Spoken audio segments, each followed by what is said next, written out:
Strange Block Beats.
A big salute, family. This your brother K. Judah. Giving all praise to the Most High Yah and faith in Yahshua HaMashiach. To the Israelite family worldwide, I say peace and blessings. I got two special guests with me today, family. Elder Beryl Wack and Elder Yashiyah from the NHIT. They're going to bring forth a powerful message for you, family. So I'm going to let my brothers introduce themselves and let y'all know what the message is going to be about. But get your Bible, get you some pen and paper, family. Write this down that you may study to show yourself approved. Elder Yashiyah and Elder Beryl Wack, big salute. Hey, Shalom, everybody. For those who are keeping the feast around the same time we are, Shabbat Shalom. We are ending the Feast of Tabernacles, the last great day. Definitely, truly a blessing to be here. And first and foremost, we thank Yahweh for allowing us to see another day. and allowing us to end this Yes, sir. beautiful feast. I just want to touch bases real quick before my brother Yashia, which is the teacher at NHRT, gets started. We're not here to force anything on anybody. This is years of extensive studying and researching the scriptures. As y'all mentioned, I am the oldest out of brothers, but he taught me as well. We have over 20 years of 25 years of studying and researching um, the text. So we don't want anybody to come off thinking that we know everything, or we're trying to force our beliefs on anybody else. We're asking everybody to use critical thinking, have a mindset, and if you're into studying and researching the text and the original language, identity, and culture, we ask that you just take notes, and he'll definitely open the floor up for questions. This is a roundabout date of year of creation out of the King James Version, and we do have studies on our creation out of the scriptures that we recommend people look at. So this is around about 5,973 years after creation, according to the King James Version. And we use a roundabout date because we don't want to say, accurate dates, because, a lot of people try to prove that, and that's hard to prove. So roundabout dates is more closer to what we teach. And again, out of the King James Version Bible, the years of creation is accurate because we believe all scripture is true. With that being said, shalom to the chat and to everyone. And truly a blessing to be here again. And the floor is yours, my brother Yashia. Shabbat Shalom, Israel, and all the believers. Bear Walk just mentioned about these what I call creation algorithms that we have been sharing with the public, the people. We willing to sit down and go over these formulas. We got videos on them. If somebody don't agree, we can sit down and then they can show us how they came up with their disagreements. They are pretty accurate. It's just different. We got a few different formulas. Actually, I got 4. And so, they are very profitable for your studies, your research, and how to rightfully divide the word of truth. This morning, we're going to be going over a topic that is it caused a lot of confusion with our scriptures, and it needs to be perfected in a way that it doesn't cause confusion. And so we want to try to do our part and bring this information out, and hopefully y'all study, put it through y'all cross-examine and see if it makes sense, if you agree with it, or if you don't disagree with it, show why. Figure out why you don't disagree with it. I would hear it out if I was anybody listening. And so we're coming out of the book called Ha-Safa Kalakwawath Ha-Itayam, that means the scroll of the division, the days. And so it's commonly referred to in America and other parts of the world as Jubilees. Now, I'm going to make a few statements before we get started. Jubilees, we're going to start in chapter 2. Everybody needs to know this moving forward. Just take your notes. Just listen and take notes before y'all start fighting and getting y'all swords out. All you got to do is listen and take notes. Then you bring the sword. Jubilees chapter 2 deals with the first week of creation with more vivid details, and it's much more. You're going to get a lot of more stuff than y'all thought y'all was going to get come here. Jubilees chapter 3, it deals with the second week of creation with more vivid details. When you read these 2 chapters together, you will understand the book of Genesis, the creation, from the creation aspect, in a much more vivid and sensual understanding. Much more. And it's going to put a lot of things, a lot of questions to bed. I'm going to have it placed in the chat, the Dead Sea Scroll catalog for the Book of Jubilees, the numbers. I think I gave them to the sister to place in there. If not, they easy. It's let me see. I think it's I might have written it down somewhere. I normally remember these things. I'm sorry. Give me 1 second.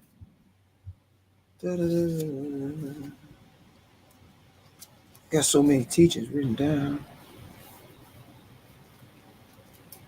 I Yeah, think family, make sure y'all take y'all notes. I'm telling y'all, Elder Yashiyah through the Spirit, he about to bless y'all. I'm telling you.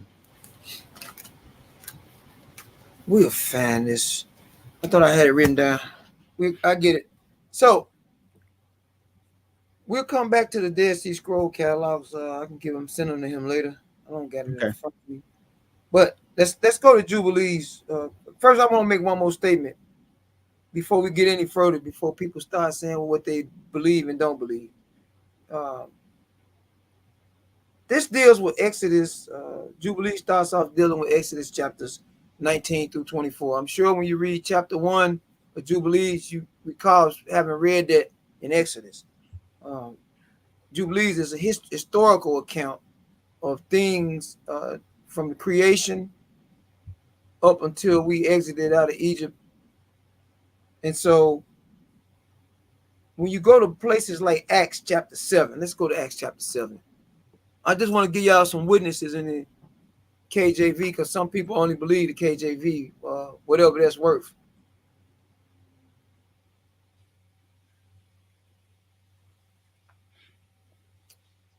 Judah gonna read verse 38.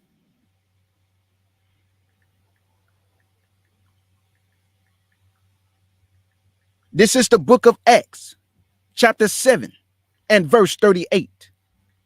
This is he that was in the church in the wilderness with the angel which spake to him in the Mount Sinai, and with our fathers, who received the lively oracles to give unto us. Wait a minute, hold up. They don't say nothing about that in the KJV.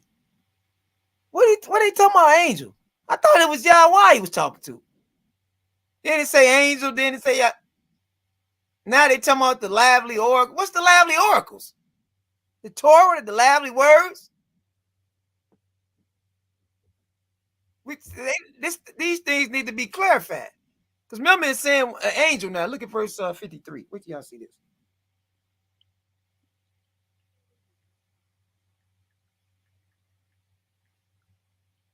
Verse 53. Who have received the law by the dispensation of angels and have not kept it. Where did Luke get that from? It don't say nothing about no law being given by no angels. Where did they get this from? It's in the New Testament.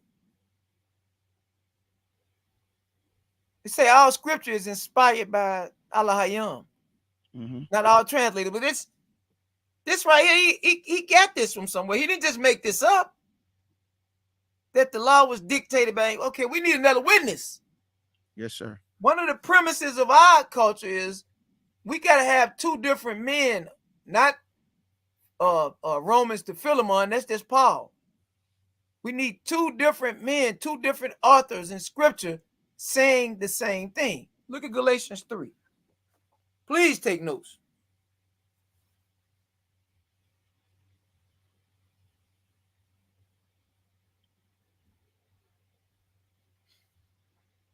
I'm already fired up.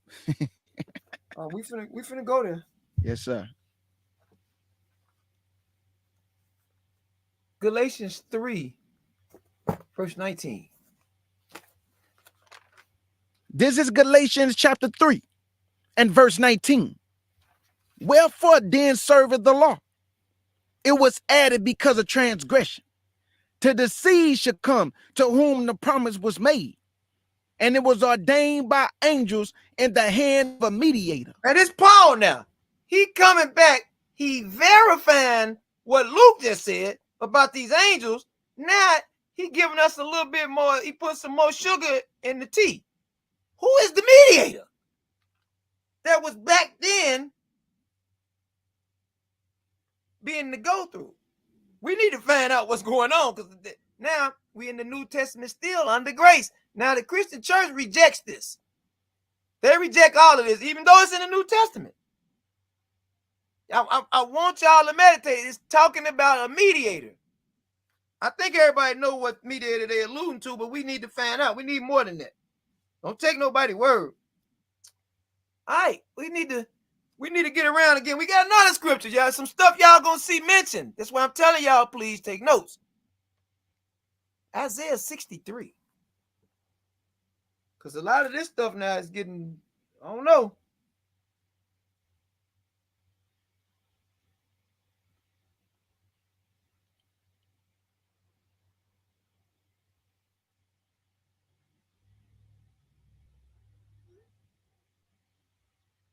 Look at verse 9, I believe it is. Where do y'all see this? Don't worry, we getting ready to get to the just laying the foundation. Come on. Isaiah 63 and verse 9. In all their afflictions, he was afflicted, and the angel of his presence saved them in his love and in his pity.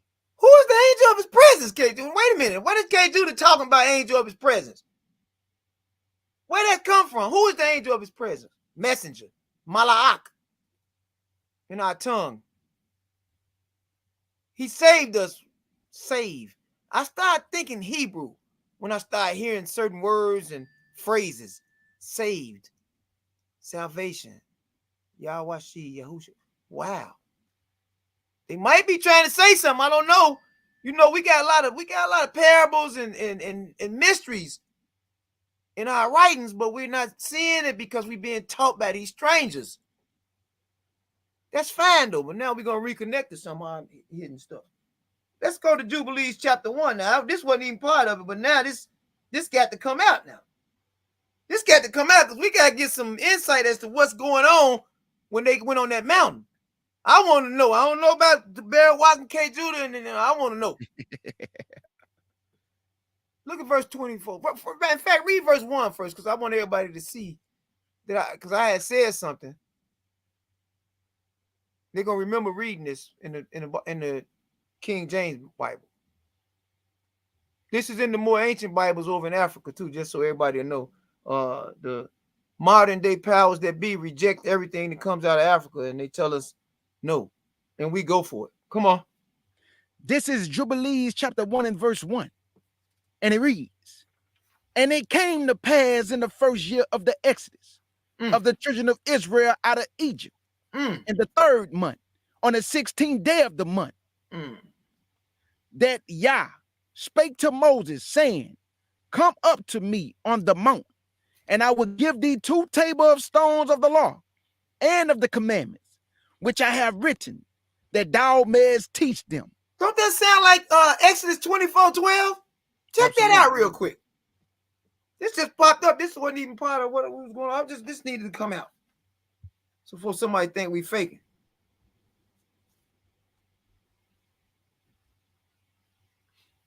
We just want to make sure we crossing everything.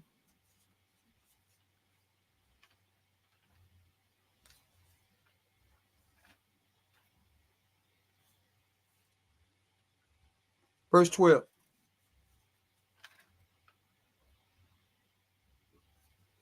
This is Exodus chapter 24 and verse 12.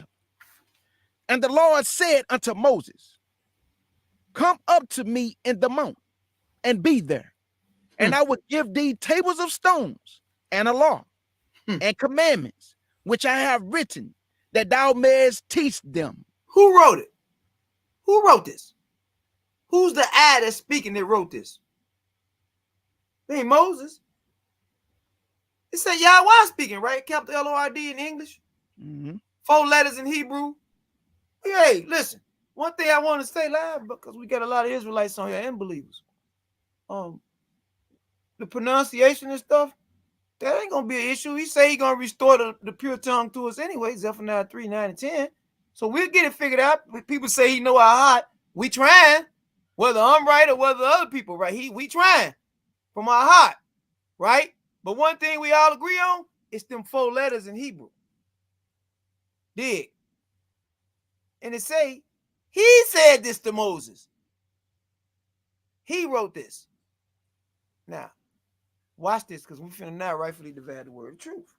Now we going to back to Jubilees, chapter 1 again. Now that's some more stuff we gotta see before we go to 2 and then break this down. Don't worry, this ain't gonna be no extremely long teaching. It's gonna be real clear and accurate. Look down around verse 24, 25. Watch this. A lot of people didn't know this. 25. This is Jubilees chapter 1 and verse 25. And it reads, and do thou write down for thyself all these words, which I declare unto thee on this mountain, the first and the last. First and last. Sound familiar, don't it, Judah? Come on. Yes, it do.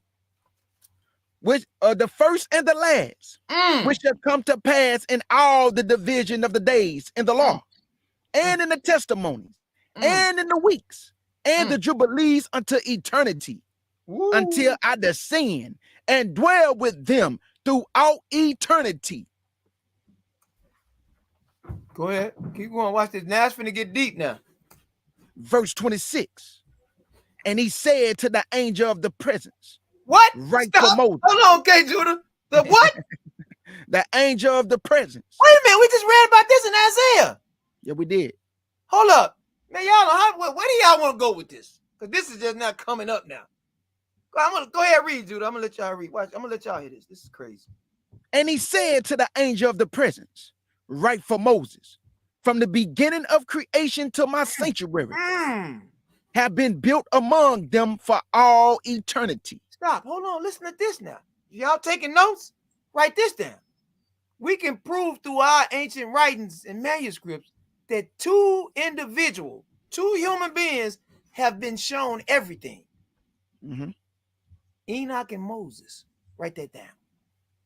He just told us right here, write for Moses everything from the beginning of creation to my sanctuary has been built among them for all eternity. The sanctuary for all eternity is in the book of Revelations, chapter 11, when everything is restored. The temple in heaven is opened up, everything. Come on now. It's mortal. Because now we need to find out, because he talking about he was there and he saved us. This sounds like what was going on in Exodus chapter 13 and 4. I don't know. We'll see.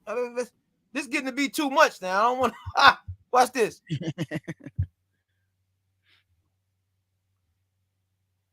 Want me to keep going? Yeah, read 27 down, because they need to see this. People might not have read this with clarity. Yes, sir. Verse 27.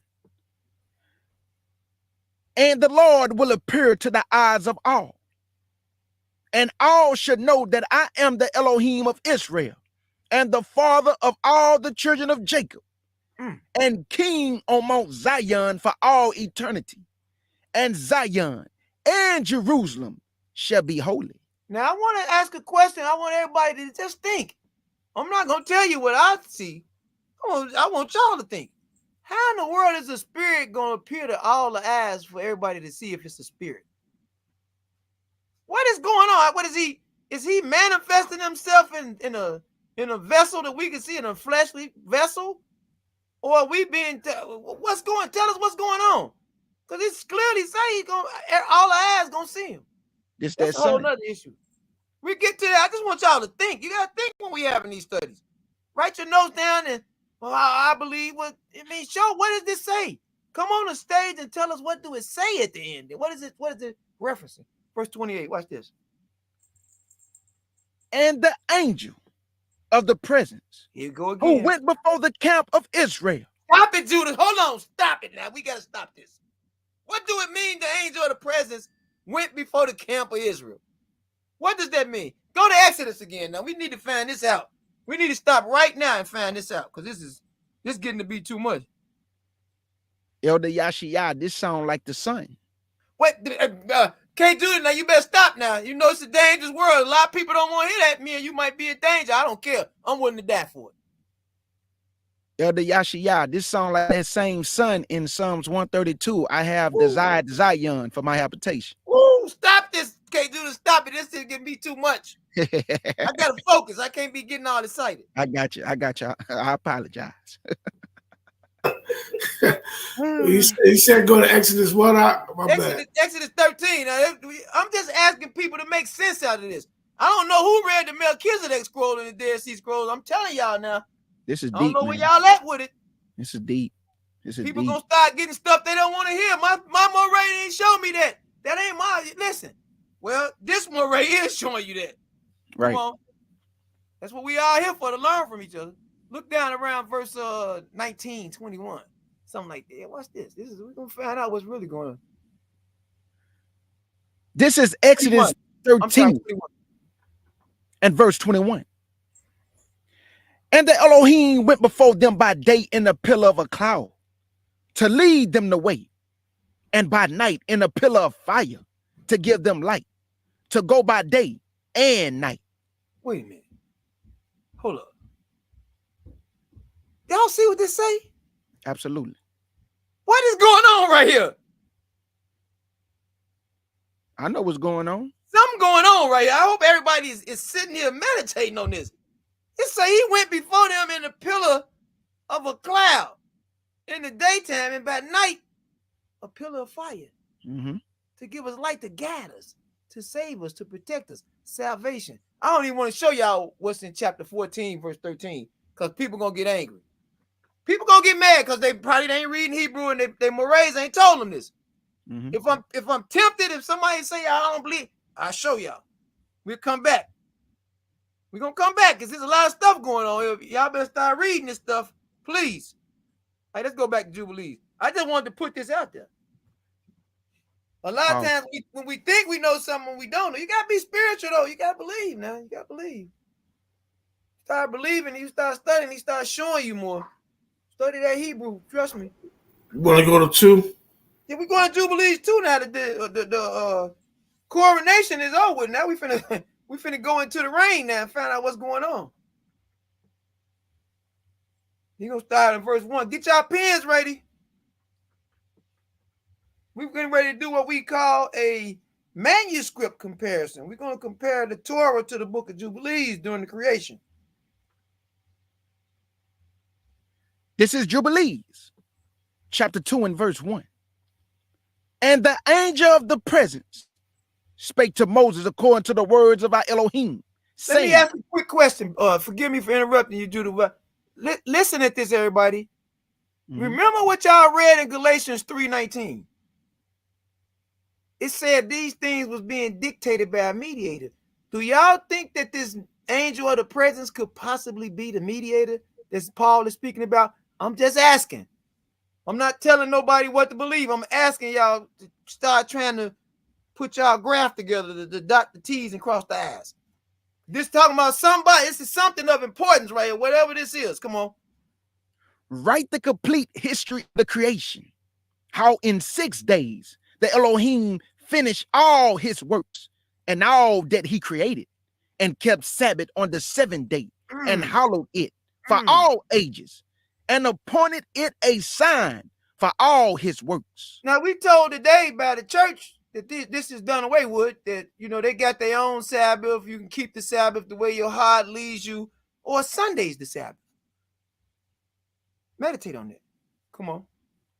For on the first day he created the heaven, which are above the earth, and the waters, and all the spirits which serve before him, the angels of the presence, and the angels of the sanctification, and the angels of the spirits of fire, and the angels of the spirit of the winds, and the angels of the spirit of the clouds, and of darkness, and of snow, and of hail, and of host frost, and the angel of the voices, and of the thunder, and of the lightning, and the angel of the spirits of cold, and of heat, and of winter, and of spring, and autumn, of summer, and all the spirits of his creatures, which are in the heavens and on the earth.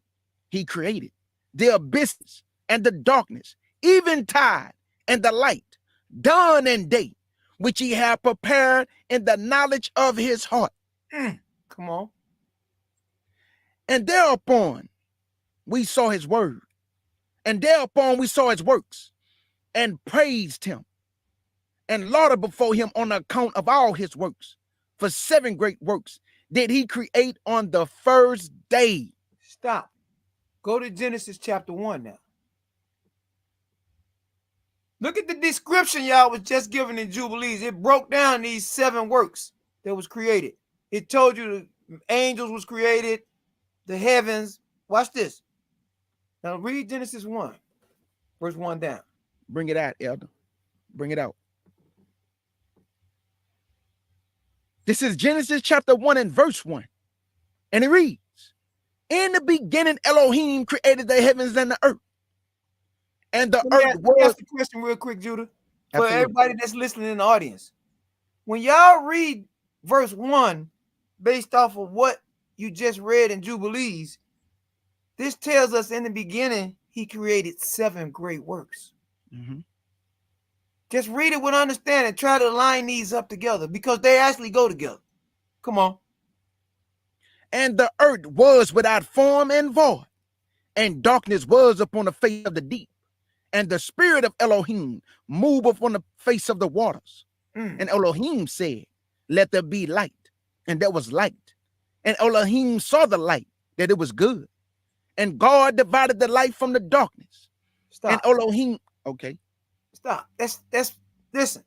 So in your notes, because y'all gonna get a chance to go back and cross-examine this, Jubilees 2, verses 1 through 3 equates to Genesis chapter 1, 1 through 4, 7 works created. Notice that the angels was created on the first day. Absolutely. Everybody noticed that. The angels was created on the first day. We back in Jubilees chapter 2, verse 4. Keep counting your works, because something y'all gonna find something interesting at the end. Those of y'all that haven't never studied this manuscript. We found the Dead Sea Scroll numbers too, and it's gonna get placed in the chat if they haven't already been placed there. Powerful, powerful, man. So now y'all can go back and see. I compared this to the Geese manuscript. All these, all I can tell you is it's powerful. This ain't no, this not Marvel Comics or DC Comics. This stuff is real. Verse 4. Jubilees chapter 2 and verse 4. And it reads, and on the second day, he created the firmament in the midst of the waters. And the waters was divided on that day. Half of them went up above, the half of them went down below the firmament in the midst of the face of the whole earth. And this was the only work Elohim created on the second day. So now we're dealing with the second day, which takes us back to Genesis chapter 1, verses 6 through 8. Mm-hmm. Brother Watt gonna go there. Wait till y'all see this.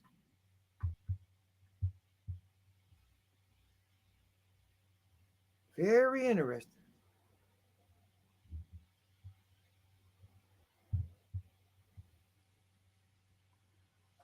This is Genesis chapter 1 and verse 7. And it reads, and Elohim made the firmament and divided the waters which were under the firmament from the waters which were above the firmament. And it was so. And Elohim called the firmament heaven, and the evening and the morning were the second day. Read verse 6 real quick. I'm sorry, bro. I got you. Verse 6. And Elohim said, let there be a firmament in the midst of the waters, and let it divide the waters from the waters. So listen, this is just for everybody that's listening, because some people, sometimes you gotta listen, hear things out. It seems like Jubilees is clarifying with more details what's in Genesis. Absolutely. During creation. Now, that's all I'm saying. I'm not telling nobody what to believe. I'm saying line them up. Could put one Jubilees on one side, Genesis on the other. Listen to what I'm saying. We're going back to Jubilees now. We got to deal with the next situation. How many works, y'all? Should be at 8 works. Pay attention. 8. Yep, it's 8. Absolutely, 8. 6 on the first day, 1 on that second day.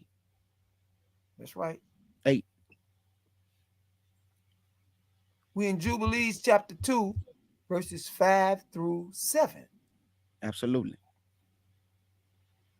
This is Jubilees chapter 2 and verse 5 through 7. And it reads, and on the third day, he commanded the waters to pass from off the face of the whole earth into one place, and the dry land to appear. And the waters did so, as he commanded them. And they retired from off the face of the earth into one place outside of this firmament.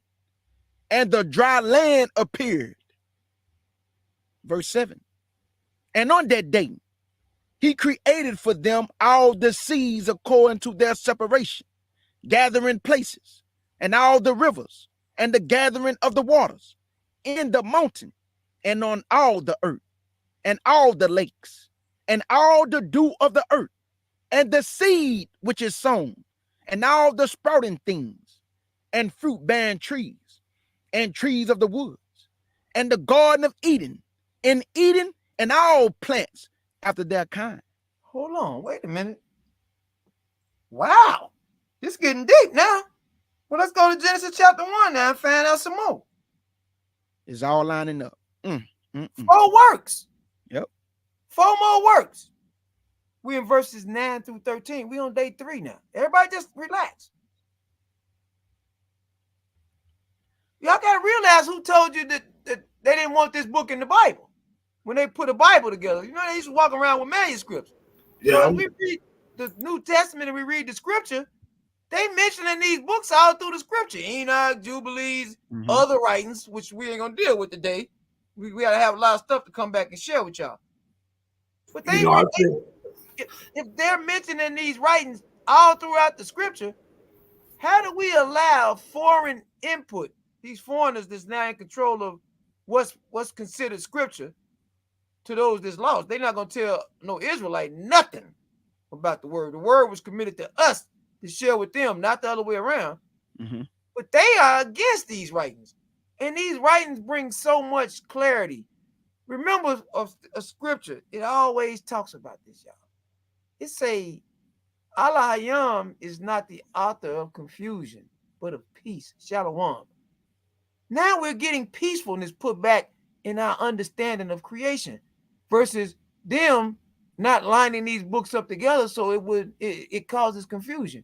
Oh man, I don't believe the Bible because it's talking about this many creations. It ain't talking about no this many creations. Y'all finna see. This the light part right here. Come on, Judah. Elder Barrel, why can you lift it up a little bit so I can see verse 13?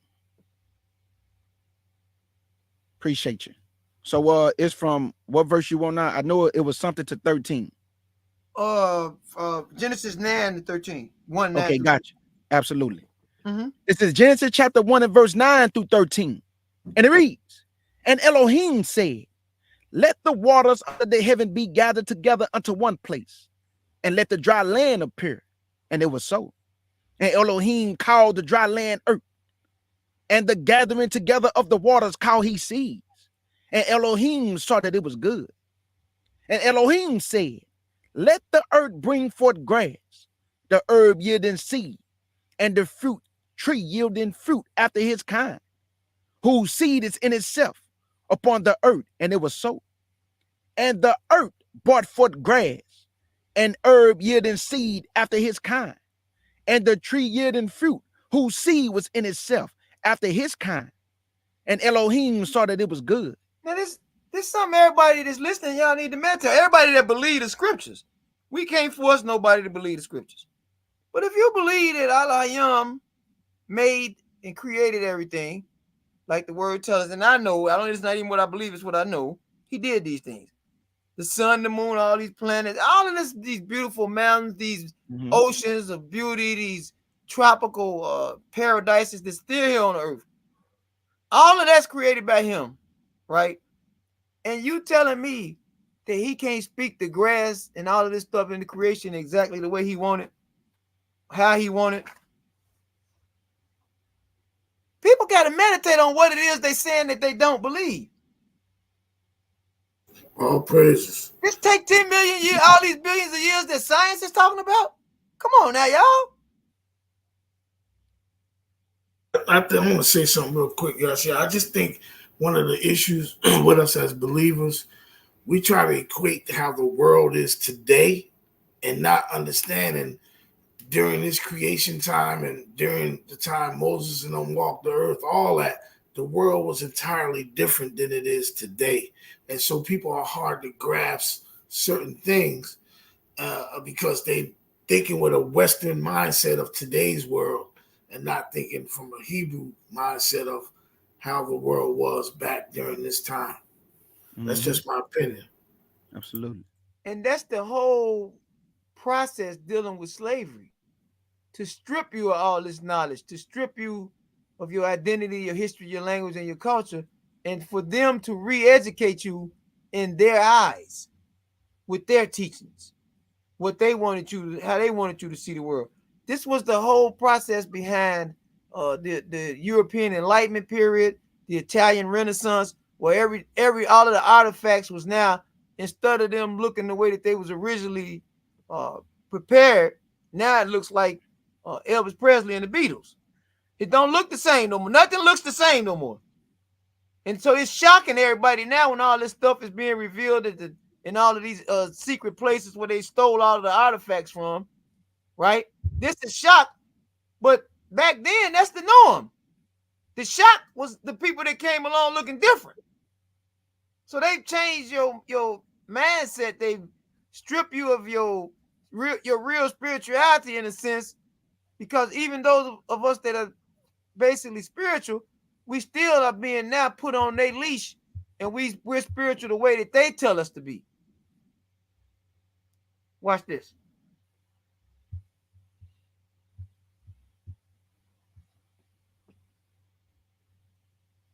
Where we at? You finished that third day? That's Genesis 1 and verse 13. And the evening and the morning was the third day. So how many works we got now? To my count, that brings us to 12. Yeah, 12. 7, right. 1, and 4. 12. All right, we're going back to Jubilees 2, verse 8 through 10. Somebody in the chat had asked a question. Yeah, I put it back. It's right here. Yeah. No, it just means that, for a lot of people that study science and some of these hypotheses out there, at one time, even if you look at it on the map today, pretty much, and you envision some of the islands and stuff that broke off during what's spoken of in Enoch. So it was called a Pangea. All the earth is the things that was not submerged. And so, in a sense, you could look at when you say naked, because he hadn't finished creating yet. So it was just fresh. Everything was fresh, and part of the world was dry and part of the world was water. You notice it don't say nothing about no 7 continents. It ain't naming all these oceans and stuff. Meditate on that. Mm-hmm. Come on. We in verse 8 down now. Jubilees chapter 2 and verse 8. These 4 great works Elohim created on the third day, and on the fourth day he created the sun and the moon and the stars, and set them in the firmament of the heavens to give light upon all the earth, and to rule over the day and the night, and divided the light from the darkness. Wow. While people is formulating this argument in their head, let me tell you right now. Y'all, everybody's read the book of Revelations. Mm-hmm. Y'all know what's going on with the Father, where the light came from in the beginning. Come on now, we're not gonna play this game like it's something wrong with it. It's you're not understanding right. He's the light before he created the light for us, the sun and the moon. He is the light. That's not hard. We're making our own stumbling blocks because we don't believe, or we don't understand how to believe, or we've been taught wrong. Come on. Verse 9. And Elohim appointed the sun to be a great sign on the earth for the days. A great sign. Come on. And for the Sabbaths, and for months, and for feasts, and for years, and for Sabbath of years, and for Jubilees, and for all seasons of the years.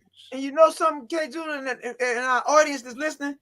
We did a translation. I translated these verses when we go to Genesis in Hebrew, from Hebrew to English, it's funny. Exactly what Jubilees is saying, this is exactly what Genesis chapter 1, verses 14 through 19 is saying. Exactly what it's saying.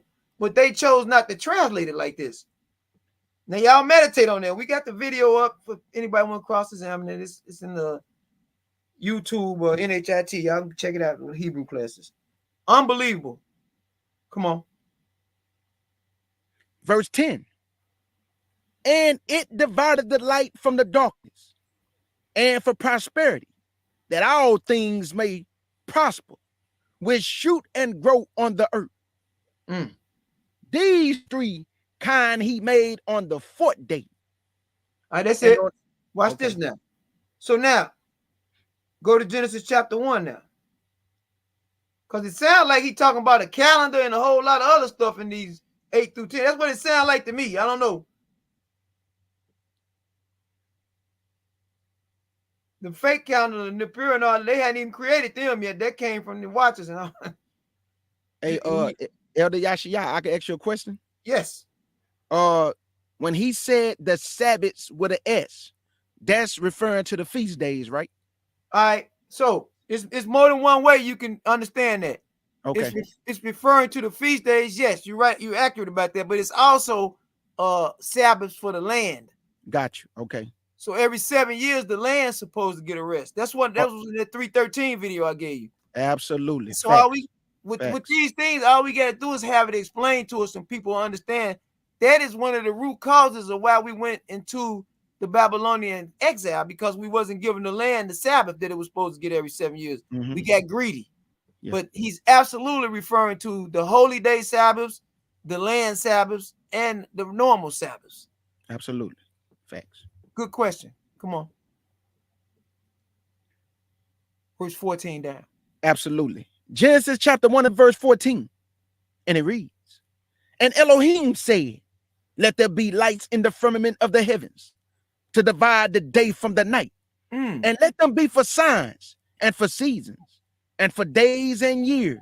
What do that sound like to y'all, to everybody that's What we listening? just read. What we just read. It's not exactly like we just read, but does that sound like a calendar? Yes, it does. Does it sound like he's teaching us that he has a calendar? Absolutely. Last thing I read was he said the day started in the evening time. I don't know. I don't want to cause no confusion. This Torah now, everybody talking about I believe the Torah. Rightfully divide the word truth. Come on, watch this. I'm just Verse saying. 15. And let them be for lights in the firmament of the heavens to give light upon the earth. And it was so. And Elohim made two great lights, the greater light to rule the day, and the lesser light. No, you good. I was just saying the sun. He talking about. Go ahead. Okay, and the lesser light to rule the night. Moon. And he made the stars also. Watch this. He didn't say he made them to worship him. That came from the watchers too. We got all of that. We got documents on all that. Come on. And Elohim set them in the firmament of the heavens to give light upon the earth, and to rule over the day and over the night, and to divide the light. Let me ask y'all, you and Barry Walker and everybody listening, a quick question. Nobody got an answer, but do y'all believe that the light is just daylight and things like that, or do y'all believe that it could be some type of knowledge as well? That's just a question. Ain't nobody got an answer. Just meditate on it. Come on. Verse 18. And to rule over the day and over the night, and to divide the light from the darkness. And Elohim saw that it was good. And the evening and the morning were the fourth day. We on day 4 now. Where y'all at with y'all? Where y'all at? That's 3 more works. What that bring y'all to 15? 15. I'm just saying. 15 works. Wait till it's gonna be interesting now. We back in Jubilees. I know this chat right here, they take notes. Good. So thank you, Elder Yashia, for this is powerful. Oh, it's gonna get deep when it get to the second week. The first week is simple. Yes. The second week, it's gonna challenge some long-standing beliefs that a lot of us have had. I believe we're in verse 13.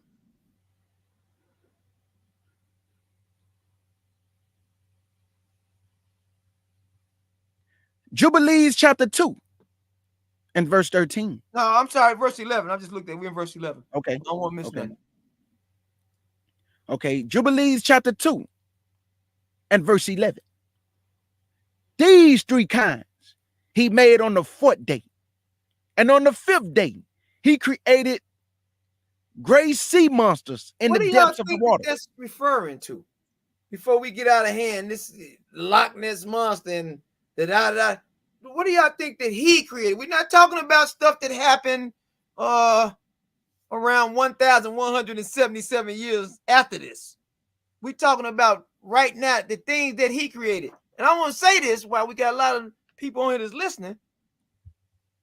If we in fact agree that the creation happened and he created all of these animals that we about to find out, why was none of the dinosaurs that they were the monstrosities that they call in dinosaurs, the scientists, modern society is calling dinosaurs, why didn't they have a place on the ark? Why didn't he save them if he created them? Because he can do everything, whatever he want to do, he can do. Mm-hmm. So if he created all of this stuff, and if all of this stuff about an asteroid falling to earth at great speeds, killed all of them, killed everything on the earth, if that's true, then you're saying now that the flood story is a lie, and almost every ancient civilization has the flood story. Almost all of them. Good, Sister Shana. That's one of the things that they refer to him as. We're going to find out later what this is really talking about. So, if, in fact, all of these hypotheses that they're talking about is accurate, what science is talking about, why is this recorded in the book of Enoch that Michael, when they started gathering up all of the watchers that sinned, was standing up over the earth in orbit, throwing down boulders? Somebody need to tell me something, because the Enoch is way older than all of these. It's way older. It's supremely ancient.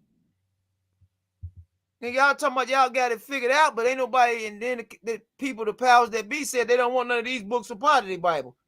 Remember, knowledge was restricted back then. Only the upper crust people was supposed to be the ones issuing the knowledge, and they supposed to tell all of us, people like me, we just supposed to shut up and say, yes, hallelujah. That's not happening. So, I just threw something out there about Enoch. We're going to see what's y'all interest in. You keep reading. It's in there. I read it all hundreds of times, all of it, with clarity. I believe you and still in verse 11. verse I got 11. you. He created great sea monsters in the depths of the waters. For these were the first things of flesh that were created by his hands. The fish, and everything that move in the waters, and everything that flies, the birds, and all their kind. And the sun rose above them to prosper them, and above everything that was on the earth, everything that shoot out of the earth, and all fruit-bearing trees, and all flesh. Watch this. Now, hold on a second. Go to Genesis chapter 1 again. Because now I'm sure everybody, even the people that didn't want to hear this, they starting to say, wait a minute. This might be a little something right here. You ain't saying nothing yet. Tell you, when you get to chapter 3, it's going to.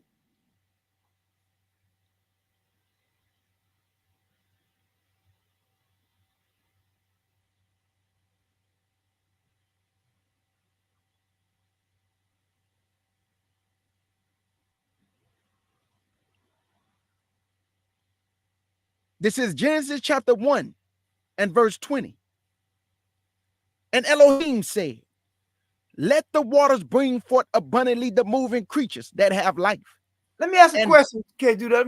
I hate to interrupt you when you read. No, go ahead. Go ahead, it's my the brother. Same Allah Young. It's the same Elohim. It's the same one that said speaking things in the creation, right? Absolutely. The same one. So now when he want to do this with the water, what's to stop him from doing whatever his will is? Why is this impossible? And why can't he, if he say, I want to appear as a human being to deal with the people, why can't he do that? Why is that so hard to believe? He doing all of this. Why is something so minute as that so hard to believe? I'm just saying. Better read. I told y'all read the Melchizedek scroll, the Dead Sea Scroll. Nobody want to listen to me. Go ahead. Come on, watch this. Waters bring forth abundantly the moving creatures that have life and fowl that may fly above the earth in the open firmament of the heaven. And Elohim created great whales and every living creature that moveth, which the waters brought forth abundantly after their kind, and every winged fowl after his kind. And Elohim saw that it was good. And Elohim blessed them, saying, be fruitful and multiply, and fill the waters in the seas, and let fowl multiply in the earth. And the evening and the morning were the fifth day. Wow. Wait a minute, now we got some more stuff. 3 more works. That's 18. All right. We got that's 18, right, Judah? That's 18. Absolutely. We're going back to Jubilees chapter 2. We getting ready to, it's getting ready to get real. Y'all gonna see. Wow.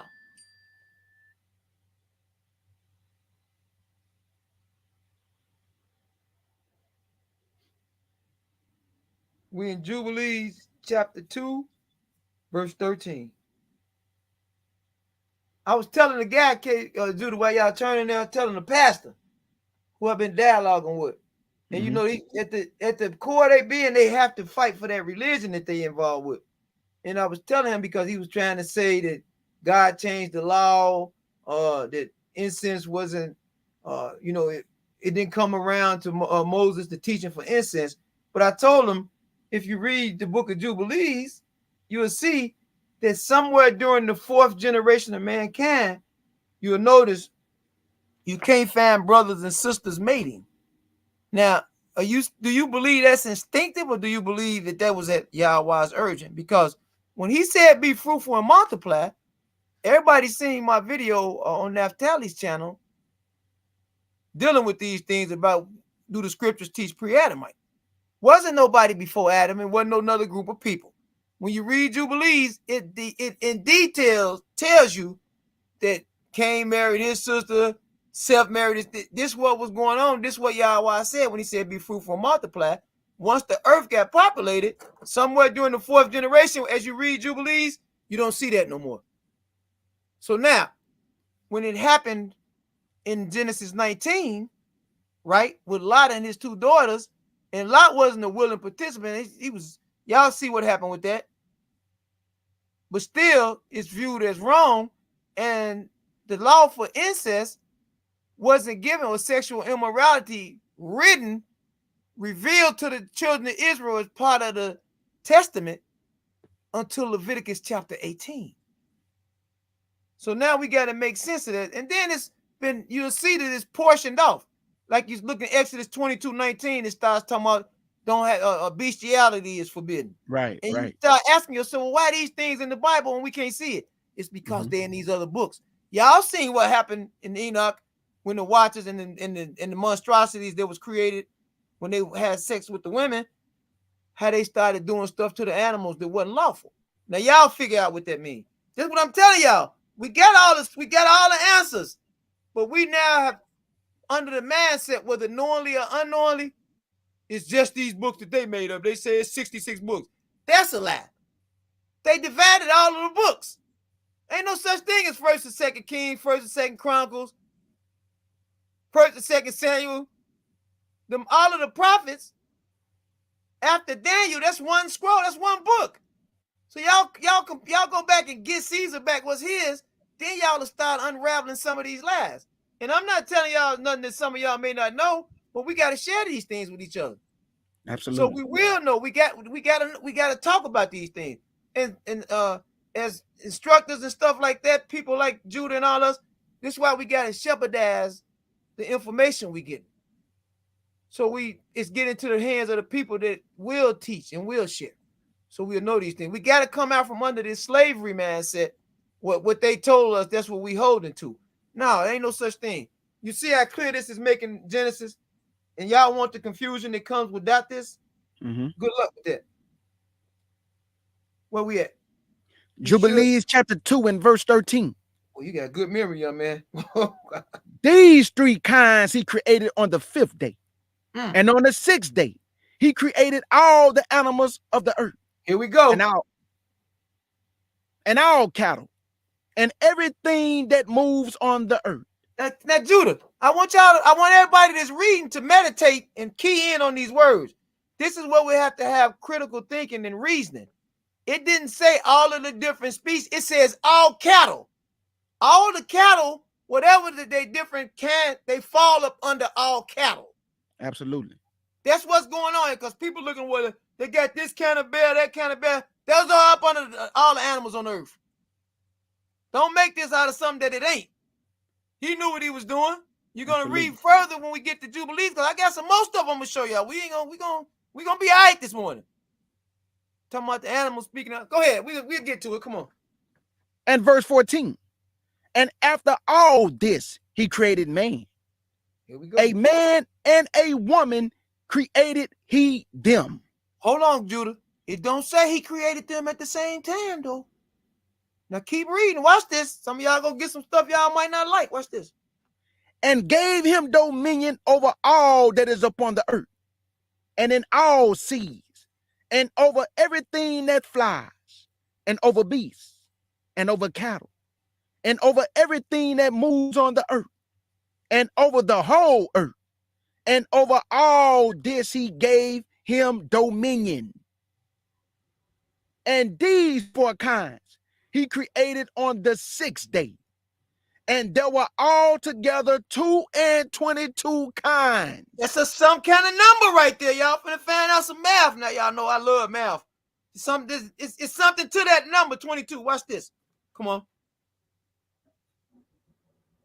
Wait a minute, we gotta go to I'm sorry, Judah, I'm getting a little excited. Now y'all gotta keep me Genesis 1, chapter 20, verse 24. I know the answer, but I'm gonna hold it to myself. Okay, good. I'm gonna hold it. But I know what the 22 represent, but I'm gonna hold it. I'm gonna wait till you ask. Okay.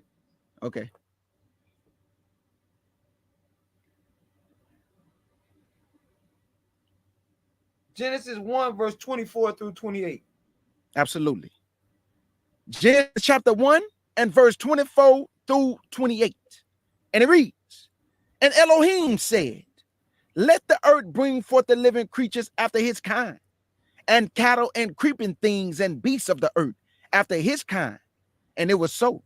And Elohim made the beasts of the earth after his kind, and cattle after their kind, and everything that creep upon the earth after his kind. And Elohim saw that it was good. And Elohim said, let us make man in our image, after our likeness, and let them have dominion over the fish of the sea, and over the fowl of the air, and over the cattle, and over all the earth, and over every creeping thing that creep upon the earth. So Elohim created man in his own image. In the image of Elohim created he him. Male and female created he them. And Elohim blessed them. And Elohim said unto them, be fruitful and multiply, and replenish the earth, and subdue it, and have dominion over the fish of the sea, and over the fowl of the air, and over every living thing that move upon the earth. And Elohim said, behold, I have given you every herb-bearing seed. That's it, bro. Okay. Thank you. Now, we got, everybody see this. He created man in his image. That's what it say in English. You know, I got some stuff out, videos out about that whole thing right there. Y'all have to pay attention to what's going on right here. Now, this brings us to what? 4 more works. It brings us to the number 22, right? 22. What symbolically and literally does the number 22 represent to the Hebrew culture, Hebrew Israelite culture, the children of Israel, to our culture? 22 Hebrew alphabets. Come on. And 22 creations of mankind. Woo! 5.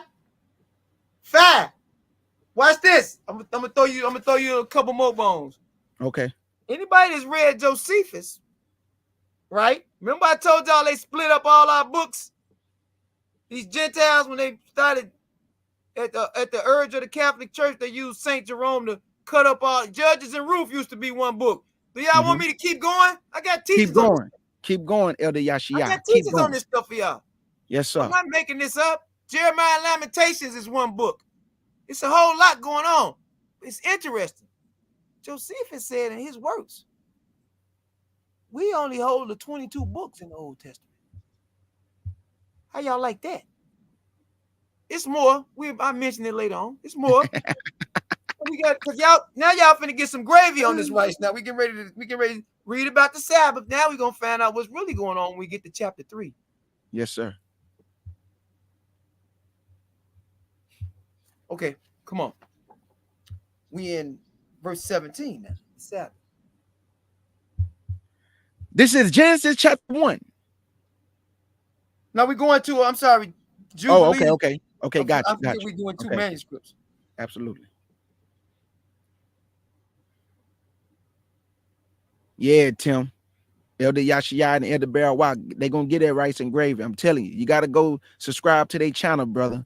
You think this something, you got to go subscribe to the NHIT. Nazarene, what is it, Elder Barawak? Hebrew Institute of Technology. Hebrew Institute of Technology, NHIT, Hebrew Institute of Technology. Please go subscribe to their channel, brother. This is just a little bit of what they bring forth. You got to subscribe to their channel.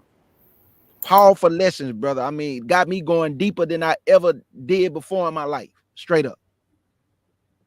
All praises to Yahweh. Praise Yahweh. Absolutely. He make us or we break ourselves. That's right. Absolutely. He make us, when we don't listen, we break ourselves because he wants us to do right. That's right. Like we're in Jubilees 2, verse 17 now. Yes, sir. This is Jubilees right here, y'all. Come on. Mm-hmm. Jubilees chapter 2 and verse 17.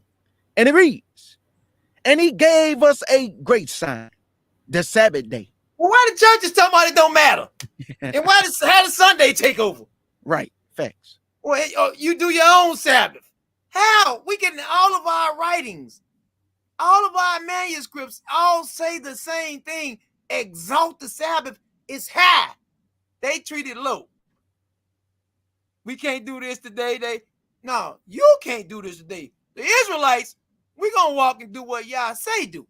That's what we're going to do. That's what I got faith. I believe him. I trust him. He didn't show me, so I'm going to submit. Come on. And Elder Yashia, if you notice that out of all his great works, he called this day a great sign. You see this? So come on, put man, that out I love there. I'm gonna start back at the top. Jubilees 2 and verse 17 at the top. And he gave us a great sign, the Sabbath day, that we should work 6 days, but keep the Sabbath on the 7th day from all work. No work. Come on. And let me ask a question for the audience to hear this. Now, I get some people got different calendars. They got an interpretation in Jubilees chapter 6. Some people that ain't real familiar with these books and know how to fit it around the scriptures. So it's different calendars. Mm-hmm. Remember, he said he's gonna restore all this stuff. So, have at it. But if he's saying all of this about the Sabbath, right? Mm-hmm. And we just talked about, he's not the author of confusion.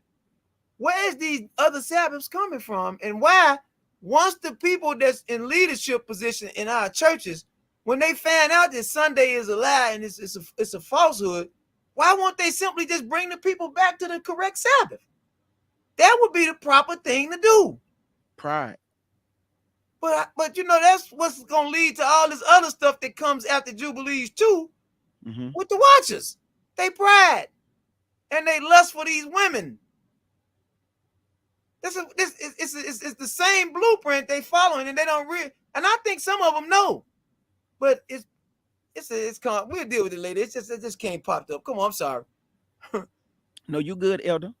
Verse 18, and all the angels of the presence and all the angels of sanctification, these two great classes, he had bidden us to keep the Sabbath with him in heaven and on earth. Wow, come on. And he said unto us, behold. Let me ask a question real quick, Judah. I got to keep asking y'all this. No, go ahead. He said all the angels of the presence, all the angels of the two great classes, right? if he telling them if they keeping the Sabbath in heaven, I thought the things on earth were supposed to be modeled after the things in heaven. That's what he told Moses in Talk Exodus that talk. 25. That's what Hebrews 8 talk about. Yes, so sir. now, when all I need to do is see one ancient text we got that says we can change the Sabbath. Because it ain't changed in heaven, so how's it changed on earth? You're not gonna find it. And who is the us? That's what I'm trying to. Who is all these beings? I mean, come on, it's gonna get revealed. Come on, this is crazy. And he said unto us, behold, I will separate unto myself a people from among all the peoples. He did this. Why everybody getting mad at us?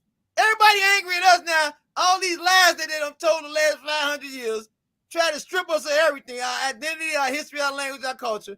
We've been all over the world now, finding writings and manuscripts, talking to other people all over the world, and they telling us who we are, and we researching it and finding out along with what the Bible say, and now it's a problem. It was never no problem when the people over in Israel now, Netanyahu and what them people, wherever they come from, that never was a problem. Everybody accepted it. But as soon as the real children of Israel woke up, I mean, like this last time, I think when y'all came in, most of the people now, in whatever time in 2000s when it started being this big awakening, that was it. Because they knew they was afraid these young people was going to get a hold of what's going on and going to go ballistic with it. And that's what's happening. So now it's a big problem. But you see right here, Yahweh chose us. He chose us. So don't get mad at us, get mad at him. But they can't get mad at him. That's why they take everything out on us. That's why we abused everywhere. We mistreated. All these things is happening to us because of this. Because they can't fight him, so they take it out on us. Come on. And Elder Yashia, this also goes to show that from the beginning, we was already blessed. Even before we was born, all we needed to do is be born. Come on. And our kids. Come on. And our Preach. kids. Come on. Behold, I will separate unto myself a people from among all the people, and these should keep the Sabbath day. And I will sanctify them unto myself as my people. Come on. And will bless them. Come on. As I have sanctified the Sabbath day. Do sanctify unto myself. Even so will I bless them. Come on. And they shall be my people, and I will be their Elohim. Facts. We ain't got to apologize for none of that. Keep the Sabbath. Talk to them. Love your wife and your kids. Love your neighbor. Stop debating and arguing about all this foolishness. We got to get back to loving each other and treating each other right. We got to do what he say do. Take man's input out of all this. That's right. Look what he's telling us. He's telling us he sanctified the Sabbath. It ain't 10 Christian pastors on the face of this earth that's going to tell you that the Sabbath day is we supposed to handle it the way he's telling us to. Not 10, because they have to now say that Christianity is a lie and a falsehood for promoting Sunday all these years, and they're not going to do that. They're not going to do that. So y'all meditate. Now do y'all see why they don't want certain books a part of their Bible? Even though back then we carried manuscripts. This is why. Look at all the look. We just in chapter 2. It get way deeper than this. This ain't nothing. Come on. I just want some of y'all to start looking at it. That's why we bringing it up. Come on. Watch this. Verse 20.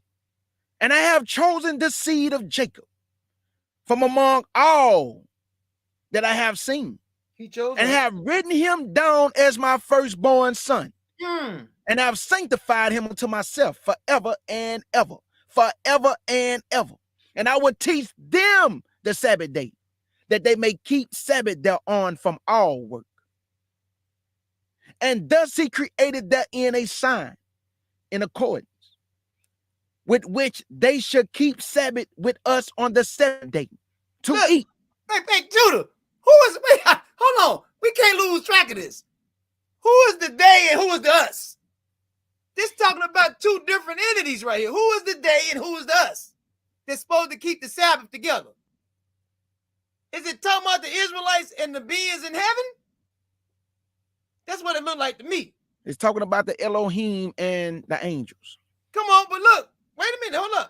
Hold on. Let's back up a bit. So he talking about my firstborn. And he said, I sanctified him unto myself forever and ever. And I would teach them. Talking about who? His the children of Israel. Which is Israel, right? That they may keep the Sabbath, the children of Israel.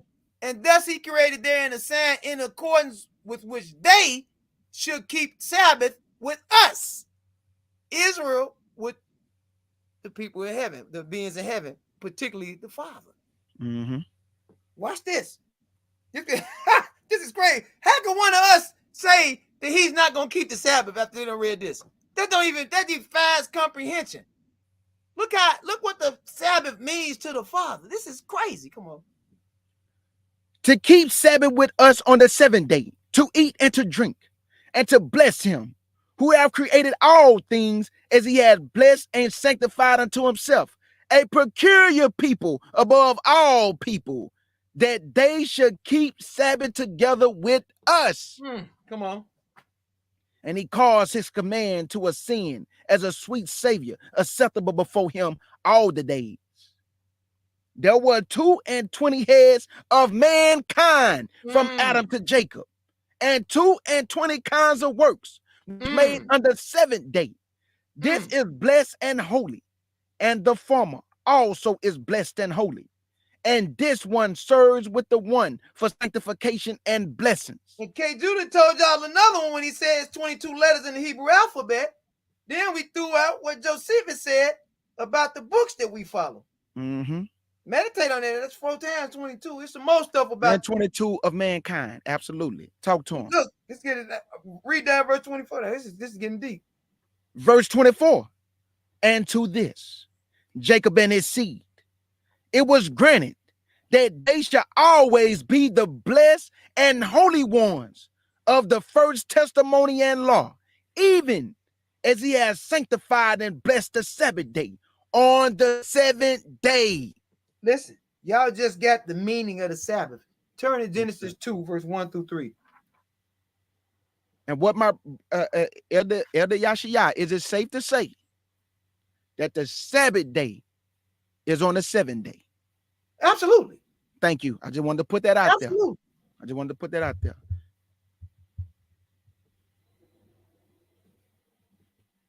Where am I going out? You're going to Genesis 2 because we still got to line this up with this manuscript. Yeah.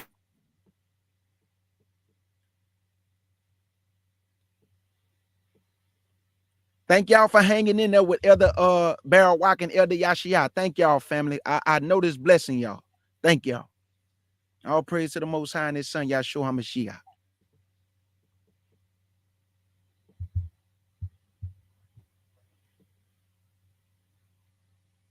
Verse 1 through 3. I'm sorry. No, you good. You good. Bring it down to verse 1 for me, Elder Barawak. Yes, sir. Appreciate you. This is Genesis chapter 2 and verse 1. Thus the heavens and the earth was finished, and all the hosts of them. And on the 7th day, Elohim ended his works, which he had made. And he rested on the 7th day from all his works, which he had made. And Elohim blessed the 7th day and sanctified it, because that in it he had rested from all his works, which Elohim created and made. These are the generations of the heavens and of the earth when they were created, in the day that Elohim made the earth and the heavens. And Elohim planted, and every plant of the field before it was in the earth, and every herb of the field. That's good, brother. Thank you. Now listen, everybody pay attention now. We got a translation that we did of this directly from Hebrew to English. This is missing something from the Hebrew that's in Jubilees. It's missing that the angels was also present in part of verses chapter 2, verses 1 through 4. I'm just saying, we pull the manuscript up for all the naysayers, but please write your notes. Then y'all contact K. Judah and we'll come back and we'll do a manuscript. We'll break it down in Hebrew right on the screen so everybody can see it. It's real easy. It's simplistic.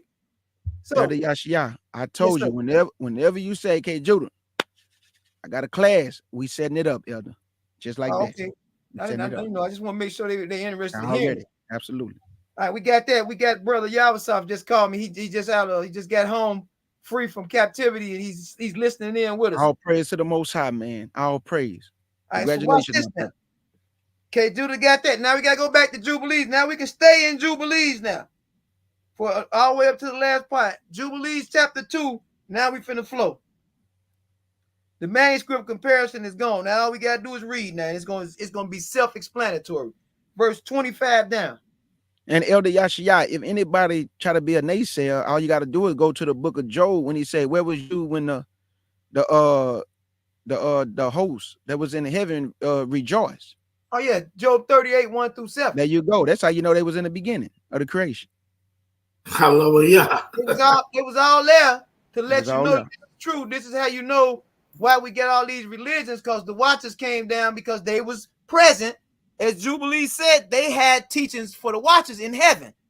This is how they came down, pushing all of this virgin birth and stuff that they knew was going to happen in the future to distract and have people not trust in the gospel. I'm telling y'all what happened now. Remember, Enoch tell you they was down here teaching everything. Everything they was teaching. The watchers did all this. And it ain't no mistake that when you get to Jubilees chapter, Genesis chapter 3, the other being, the cherubim, he down in the garden. They got him translated as a serpent. Y'all know that ain't true. We got teachers on that too if anybody want it. That's easy. He's down there. He the one tricked Eve. So everything that came and happened bad on the earth, it didn't start with us. It started with them. Why y'all think they can't repent that they gonna burn? All of them that got locked up, they burning. They don't got no mediator, nobody. He told Enoch was listening to him. He said, look, they burning. You might as well stop. Well, you know, we'll get to that. Right now, we're dealing with this. Come on. Verse 17. We in verse 25. We in Jubilees 2, verse 25. Oh, okay. 25.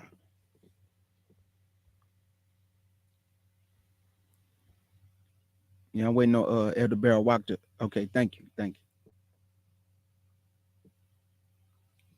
Jubilees chapter 2 and verse 25. He created heaven and earth and everything that he created in 6 days. And Elohim made the 7th day holy for all his works. Therefore he commanded on its behalf that whoever does any work thereon shall die, and that he who defiles it shall surely die. Wherefore do thou command the children of Israel to observe this day, that they may keep it holy, and not do thereon any work, and not to defile it, as it is holier than all other days. This is something I want to share with all our people that's listening, all the Israelites. I don't get caught, and y'all shouldn't either, in this separatism. They don't got no NHIT and none of the catalogs. They don't got none of these groups, none of these names of these camps. We all Israelites. So what I'm saying is, this is some real stuff right here. What we saying, we supposed to be able to gather together. The people in the church, we supposed to be able to gather together. Stop all of this denomination and set tripping with our people. All it's doing is holding us back from getting the truth. It's no such thing as me and K. Judah is fellowshipping. We identify K. Judah because he's with our people and folk. We identify me and Barry Watt because wherever NHIT at, y'all should feel them our people. That's fellowship. Or wherever we got people at, we should be able to fellowship together in truth and in love. Absolutely. That's all I'm saying. We got to get back to loving each other. We got to stop all of this fighting and set tripping. Stop arguing with these people that say they don't got to keep the Sabbath. What are y'all reading? The only people that don't agree with this is people that's still under the slave doctrine. Y'all not under the slave doctrine. Come out from under that mess and all this arguing, fighting. Just do what y'all say. That's faith. That's faith right there. That's what Abraham did. Abraham called his friend. Genesis 26:5. It say, because Abraham obeyed my voice, kept my charge, my statutes, my laws, my commandments. Bam. Genesis 26:5. He's called a friend of God. Do it get any higher than that for a human being? Nope. Let's be honest. There we go. That's faith. All this time I got faith, and then you on the pork diet, you everything, Halloween, Christmas, cheating on your wife, doing everything wrong, but you talking about you got faith. Faith in what? What is it you believe in? Talk to him. You show your faith by your works. Faith without works is dead. Man, we ain't creating no works. The works already been recorded. The Sabbath is one of them. Come on. And whoever profane it shall surely die. And whoever does thereon any work shall surely die eternally. Eternally. That the children of Israel may observe this day throughout their generation and not be rooted out of the land. For it is a holy day and a blessed day. Now watch this now, because I got it. See, K. Judah doing a whole lot. Now, y'all ain't hip to what he doing. Watch this. I'm finna tell y'all something. I just told y'all earlier in this teaching, for everybody that's listening, that one of the root causes, besides what Manasseh did, besides what Hezekiah did, that we went into the Babylonian captivity was because we did not keep the Sabbath for the lands. And he's telling you, y'all, I'm going to crush y'all if y'all don't do right. Look, he say y'all going to be rooted out of the land. Was we taken out of the land? Absolutely. Absolutely. Absolutely. So everybody got to meditate on this now. And I got a teaching. K. Judah listened to it. It's called the 313 calendar teaching. I went back and found the last recorded mention of us having a land Sabbath. And I added it up from that time until modern times. We just had a land Sabbath in the year, I believe it was 2022, 2023. Right? He kicked us out so they can get the land can get the Sabbath. Right. Right. So now the land got those Sabbath. They got 7 of them actually. 70 years worth of land Sabbath. Then he let us come back. So now the next land Sabbath is 2029. So y'all need to go get that teaching. Y'all cross-examine it and look at it. Please. Y'all gonna find out that I'm telling y'all the truth. I ain't making up nothing. I'm looking. I like math. I love it, but he got to be right. If I see something that's stumbling, it's me. It took me, I would say, 17 years before I could publicly come out and show what I was thinking, because I have to be able to show it in our writings. If I can't show it in our writings, it don't mean nothing, because it's not edifying everybody. It's me telling y'all what I believe. I refuse to do that. So check that teaching out about this land teaching. All this, and K. Judah bought this out. He know what he was doing, land and Sabbath and all that. That's cool though. Go ahead, Judah. I like it. Already. Absolutely. Verse 28. And good. Everyone who observe it and keep Sabbath thereon from all his works will be holy and blessed throughout all the days like unto us. Come on. Who's us? Who's that? That's what I'm asking y'all. When he reading, don't lose track of who's who. The us, this the angel speaking. Absolutely. This the messenger of the presence. Y'all now, I know y'all don't figure out who that is by now. If you didn't, go back and listen to the start of this tape. Come on. Declare and say to the children of Israel, us, the law of this day, both they should keep Sabbath thereon, and that they should not forsake it in their error of their hearts. Talking about us, come on. And that it is not lawful to do any work thereon, which is unseemly. We don't care about no modern times. We don't care about none of that. We care about showing our faith by doing what Yahweh say. That's all we care about. Keep the Sabbath. It's inexcusable for us. This is dealing with the children of Israel. This ain't dealing with nobody else. If the Gentiles want to follow suit and be let us be a light to them, then that's what is written down and recorded. That's what they supposed to do. If they don't, I got to keep pushing this on Israel, because we got to do it. We ain't got no choice. Come on. To do their own pleasure, and they should not prepare thereon anything to be eaten or drunk. Sound like Isaiah 58:13 to me. Our own pleasure, doing all this and that. Absolutely. Your wife get fast, now you in there messing with her on this. We don't supposed to do none of that. None of that. Working out, none of that. That's our own pleasure. Come on, y'all. Everybody know what their own pleasure is. I had people get up and walk out of service talking about, well, my wife, like, she likes me to deal with her on the Sabbath, and I'm not going to deny my wife. And left. Took his wife and left. I said, wow. You got that? You better, man, I don't understand that, but good, good luck. Come on. That it is not lawful to draw water or bring in or take out thereon, through their gates any burden which they have not prepared for themselves on the 6th day in their dwellings. What's so hard about that, K. Judah? It's not What is so difficult at hard all. about that? It's not hard. I'm on the stage now with a man, with Barry Walk, his wife. I watched this for 3 years. I watched this. Their house is prepared for the Sabbath, for the feast days. Everything is ready. Ain't nobody washing no dishes. Ain't nobody taking no trash out. Ain't nobody cooking nothing. And everybody can do this, but people don't want to. We're still under this slave mindset. We got to do things the way that they pushed on us over here. No, we don't. We got to get our minds back in tune and land up with this. Come on. And they should not bring in nor take out from house to house on that day.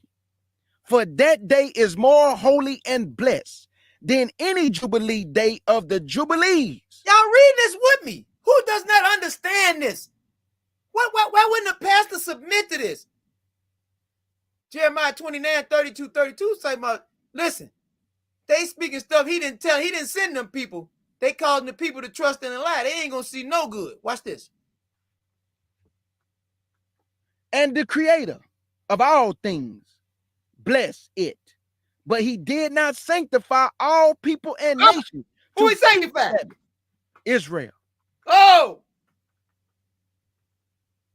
Israel. From the top. And the creator of all things blessed it. But he did not sanctify all people and nations to keep Sabbath thereon, but Israel alone. Come on, man. Them alone he permitted to eat and drink and to keep Sabbath thereon on the earth. And the creator of all things blessed this day, which he have created for blessings and holiness and glory above all days. This law and testimony was given to the children of Israel as a law forever unto their generation. All right, we're going to Jubilees chapter 3 now. Let's get this over with.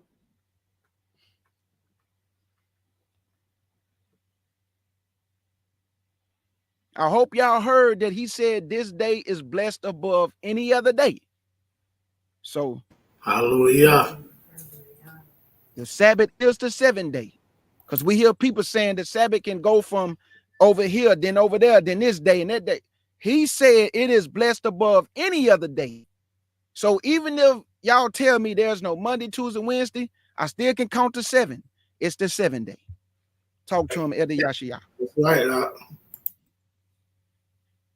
Somebody asked the question? Now, I just told you to handle your business. You're handling business, Elder. You're handling business. I'm sorry. Now, you good. Jubilees chapter 3 and verse 1. And it reads, on the 6 days of the 2nd week. Stop right there. Mm-hmm. If we read over this with our English King James mindset, we're going to miss everything. He's saying that after the first Sabbath, something else started occurring immediately after the first Sabbath. The first Sabbath was the first 7 days.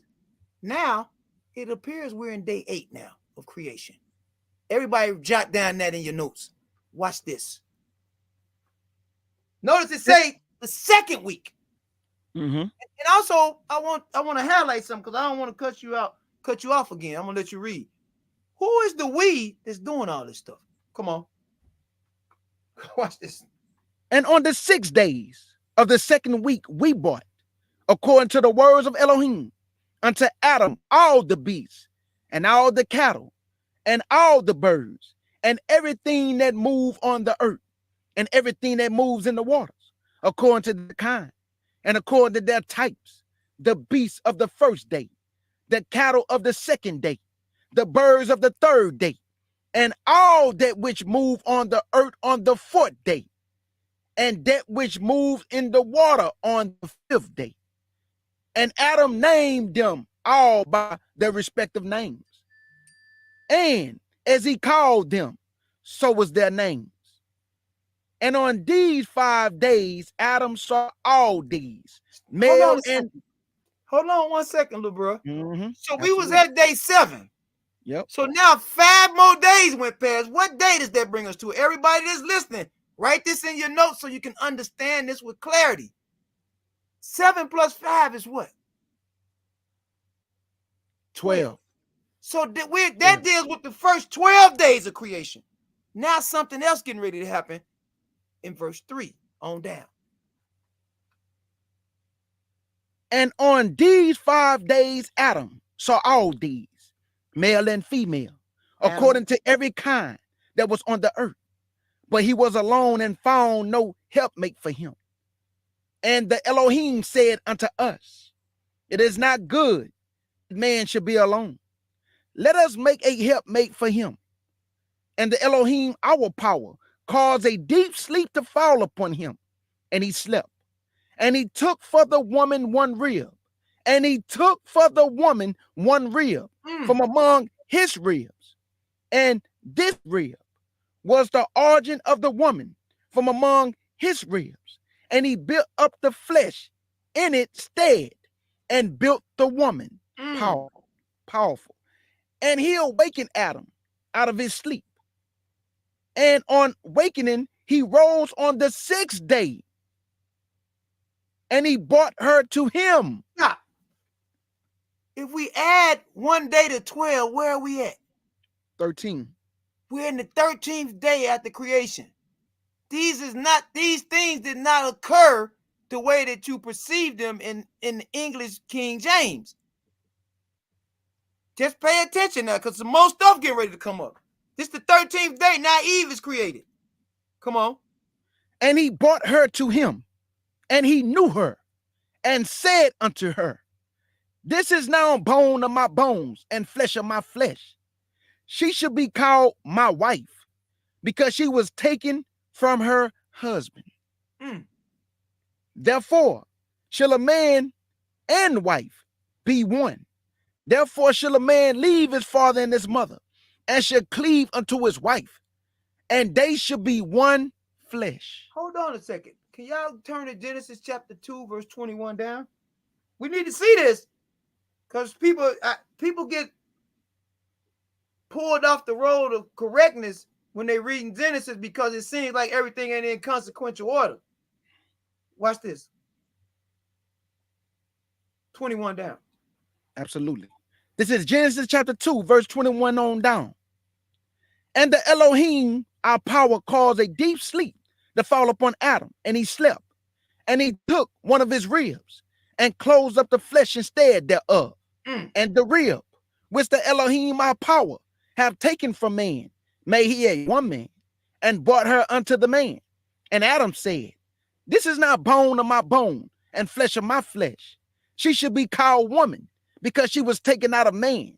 Therefore shall a man leave his father and his mother, and shall cleave unto his wife, and they shall be one flesh.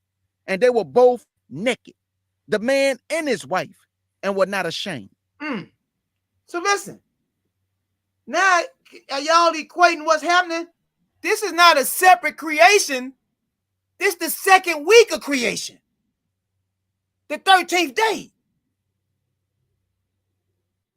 This is what's going on. This ain't no two different This is just the second week of creation. That's all that's going on. Just make it simple. All the details we just read in Jubilees. That's why y'all told y'all to take notes so y'all can go back and read it, and you can get even more clarity than me just breezing through it real quick. We all on the same page. All we want is the truth. We back to Jubilees chapter 3. Y'all finna see some more stuff now. Watch this. Verse 8 down. Wait till y'all see this. We almost done too, y'all. I got some house cleaning, some little sad stuff I want to show y'all that's in here. Some more stuff that's in the Bible y'all people don't understand. We're going to show it real quick.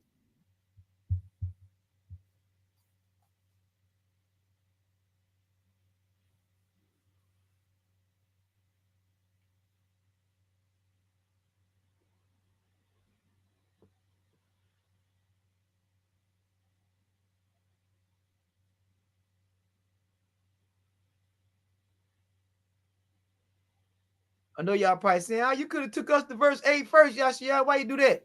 I want y'all to understand the answer, not just give an answer, so you can be able to explain it, husbands, to your wives and kids.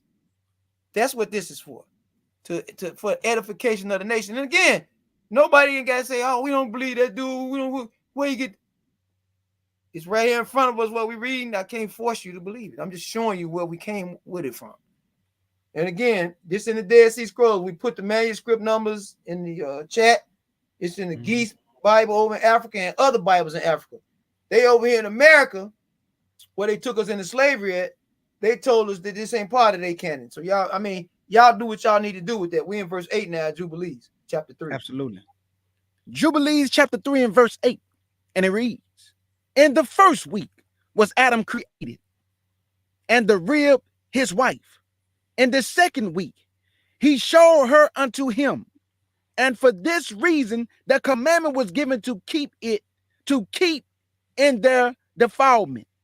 For a male, 7 days, and for a female, twice 7 days. 14 days. This is Leviticus chapter 12. Absolutely. Leviticus chapter 12. This is the Torah. But you know, the pastors tell us over there, Moses, you try to explain it to them and they can't let go of this Greek vice grip that has got on their minds and their spirits so we can teach them. So the best thing that we can do besides arguing with our people and getting frustrated is just walk. All we got to do is walk. Once they see that they've committed themselves to a filthy, nasty worship, then I trust that they love him enough to start asking questions so they can come out of that foolishness. But until then, we ain't going to fight them and be attacking them. We just got to do what we got to do. Lead by example. Be a light to the Gentiles, even if these Israelites practicing like Gentiles. Come on. And after Adam have completed 40 days in the land where he had been created, we brought him into the Garden of Eden to till and keep it. Stop it, man. Hey, hold on. Judah is doing too much, y'all. Y'all don't see what this man is doing. Why would he? Look, this is the whole teaching on Leviticus 12. They said, look, Adam had to get purified before they could bring him into the Garden of Eden. We know the scriptures say the Garden of Eden is paradise. That represents the temple. Y'all listening? In the Holy of Holies. This is crazy right here. This is insane right here. He couldn't even come in until he got purified. It's crazy. Powerful. Watch this. I hope y'all understand it. If y'all don't tell Judy y'all want teaching on this, I'll give it to y'all. This is crazy. Praise Yahweh. We brought him into the Garden of Eden to till and keep it. But his wife, they brought in on the 8th day. Read And after this, read that part again. The what day? They brought her in on the 80th day. The 80 days. 80th Watch day. this. 66 plus 14. 33 plus 7. 40, 80. All the math is adding up. It's in the Torah. This got to be true. Come on. And after this, she entered into the Garden of Eden. Now she purified. Watch this. This is crazy. Come on. And for this reason, the commandment is written on the heavenly tablets. Hold on. Can't do this. See, they don't see what you're doing. I see what you're doing. What? The heavenly tablets talking about the Torah? The law? It's talking about the Torah. What is the this is crazy. Like, all right, go ahead. I'm gonna stop y'all. Way before he gave it to Moses, the heavenly tablet was already established in the heavens. This is crazy. This also, so you telling me this is what all is going on in Exodus 25 when he telling Moses, what I show you right here, don't change nothing. And it's repeated in Hebrews chapter 8, verse 1 through 6. That what you saying, K. Judah? Yeah, the same thing from Genesis. He just waited till the children of Israel came out of Egypt to give them the same thing that was already established from the beginning. So you know what, K. Judah? Let me ask you this then. Let me ask y'all, listen, audience. I want y'all thinking now. So this represents the wilderness. I'm getting ready to do a wilderness teaching next Thursday and Friday on our channel. Watch this. I'm gonna try to do something Friday morning, but I don't know if I might have to be at work Friday. We'll see. Listen to this. Are y'all telling me that when we was in Egypt, that represent part of the wilderness, us being in the land of the Gentiles? So he had to get us out to purify us before he blessed us. So in a sense, he telling us now. I understand why he telling us in Matthew 24, get out of them cities. We got to get somewhere where we can establish our own community, I'm telling y'all, this clear as day. We can't live right around them because we got to play by their rules. We got to get out. We need to start getting together committees so we can come up with a plan if we truly want to get blessed. Any Israelite fighting for a city, that's false. I'm letting y'all know that right now. That's in contrast to the scriptures. For us to live in the city full time, no, that don't make sense. Come on. Judah, you do a whole lot. They ain't Elder Yashiyah, I think it is. When the children of Israel came out of Egypt, he could have took them the way of the Philistines, which was by the Mediterranean Sea, but he did not. He had to purify them first. That's why he made them go all the way around for the purification. I agree. I agree 100%. Could have took them right there. The land was right there. Right there. He took us the long way, though. Took us the long way. Stiff naked. Verse 10. And for this reason, the commandments is written in the heavenly tablets. In regard to her that give birth, if she bear male, she should remain in her uncleanness 7 days, according to the first week of days. And 33 days should she remain in the blood of her purifying. He said that, come on. And she should not touch any hollow thing. So listen to this, K. Judah. We had a conversation. I've been in some chats here there sometime, bro. Why tell me get some of these little groups. And so this Gentile lady is on there talking about, y'all people are crazy. Y'all set y'all wife apart when she's on her menstrual cycle and she can't, you gotta be. I said, I ain't set nobody apart. I said, y'all, why did? He say they can't be around nothing hollowed. And when you sleep in the same bed with them, you're gonna be defiled. Let alone if any of her juice or flowers touch you, then you're gonna be defiled 7 days. Yep. This is written to us. Well, it ain't written to y'all. Y'all gotta follow us or y'all do what y'all want to do. But don't keep wanting our promises and our blessings, and y'all don't want to do what's right and making up y'all own rules. We got rules. I don't think I've ever heard an Israelite female that's practicing disagree with what you're reading in verse 10. Not if she practicing right, if she been taught. No, I haven't. I ain't ran across that yet. So this is recorded for a reason. Y'all see, he wouldn't even let Eve in the garden until she purified. Right. That's the point we're trying to make. Adam couldn't come in until he was purified. Yahweh is super holy. Where's our churches getting you can pray over anything and it's made clean or none of this stuff matters? Somebody, if you got an answer to that, type it in the chat because I'd like to know. I can't figure it out. Not from everything I done read all these years. Come on. Shall not touch any hollow thing, nor enter into the sanctuary, until she accomplish these days, which are enjoined in the case of a male child. But in the case of a female child, she should remain in her uncleanness 2 weeks of days, according to the first 2 weeks, and 66 days in the blood of her purification. And they will be in all 80 days. And when she have completed these 80 days, we brought her into the Garden of Eden, for it is holier than all the earth. I just told y'all. What I just tell y'all? This represents the garden, represent like the temple, the holiest of holies. No, ain't nobody listening though. Everybody, he make right here. Come on. For it is holier than all the earth, besides, and every tree that is planted in it is holy. Oh wow! Come on. Therefore, there was ordained regarding her, who bare a male or female child, the statute of those days, that she should touch no hollow thing. I got a question. I hate to cut you off. I got to ask this question. You good. So, do the sisters, if they are on their cycle, should they be running around in church in the congregations where everybody worshiping at? No. Absolutely not. No. This is why in a lot of places over in Africa and stuff, you'll see they got little purification sites for the sisters. We can't starve them of the word, but then we got to do what Yahweh say first and foremost. Everybody need to meditate on this. But you say I'm saying something wrong because it say the same thing in Leviticus, but people ain't reading it. Come on. Therefore, there was ordained regarding her, who bare a male or female child, the statute of those days, that she should touch no hollow thing, nor enter into the sanctuary, until these days for the male or female child are accomplished.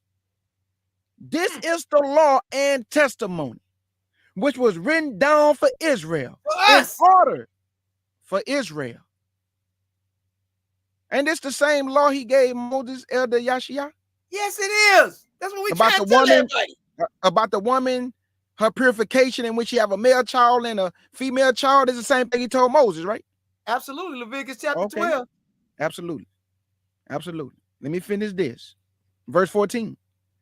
This is the law and the testimony, which was written down for Israel in order that they should observe it all the days.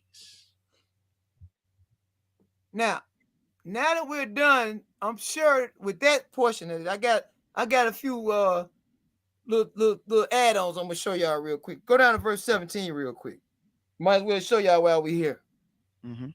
Keep track of the time where you're in when you're reading scriptures and you're trying to understand stuff. Remember, this is 2 weeks into creation. Now look down at verse 17. Mm-hmm.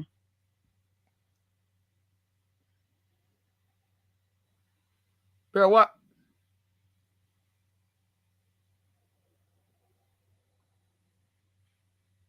Verse 17. And after the completion of the 7 years, which he had completed there, 7 years exactly. So hold up.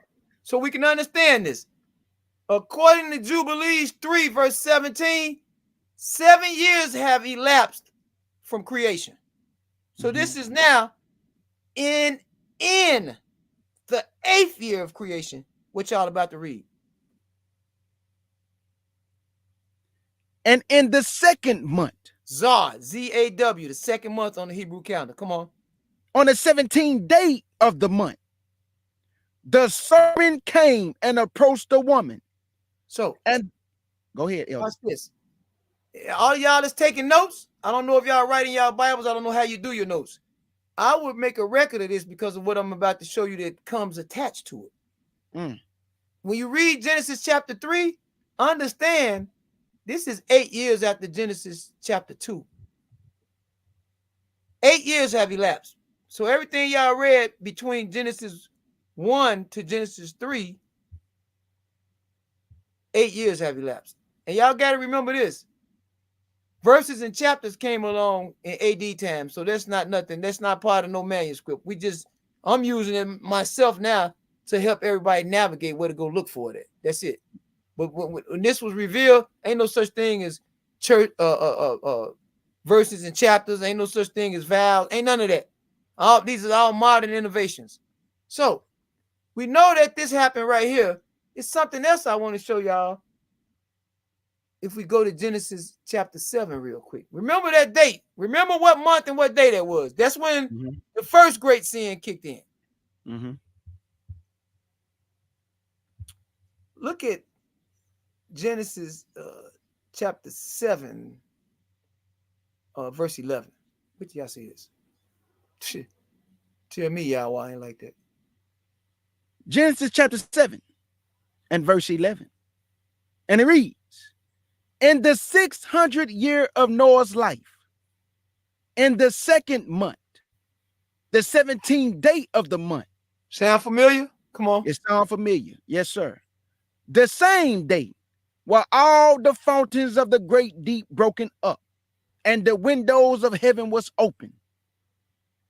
And the rain was upon the earth 40 days and 40 nights. Stop. Watch this. Now, timeline for y'all people that interested in knowing these timelines. K. Judah's mentioned it. I can tell y'all we got several videos on this.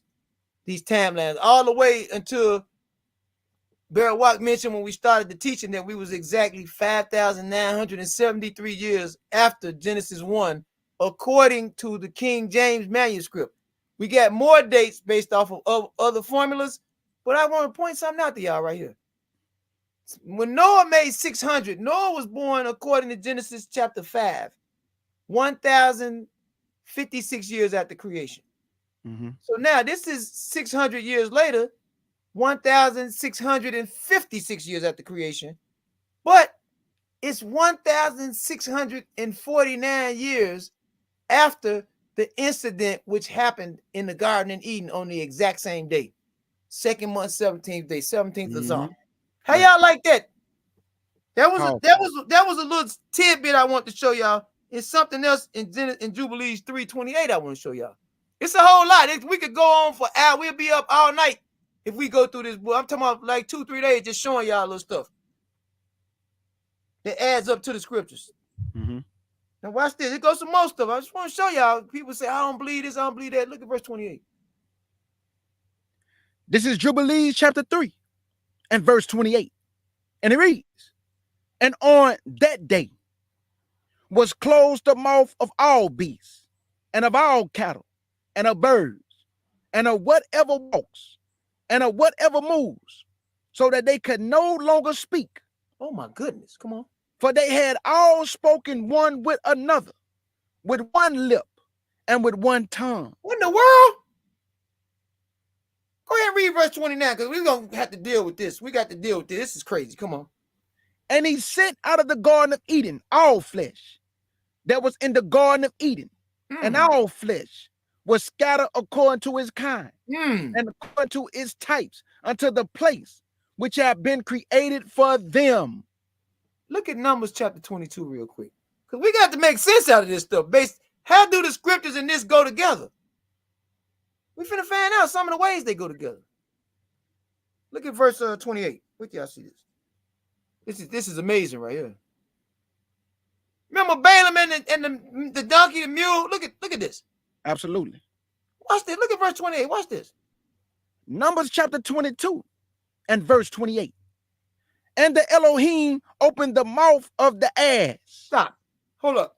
Read this real quick. Judah, you think you got all the sense to you get go in there. But look at this, y'all. It said he opened the mouth of the ass. The question that everybody that's reading need to be asking, when did he close it? When was their mouths closed? Ain't nobody asked that. We just read it in Jubilees. All of that happened when the serpent, which is After the the cherubim, scene. when he tricked Eve, Yep. right? And then he kicked Adam and them out of the garden. That's when all of this changed. Look at 2 Peter. Wait till y'all see this. I ain't making none of this up. Chapter 2, verse 15. We need to know where it's witnesses. Yahweh leaves the trail of witnesses. 2 Peter 2, 15 and 16.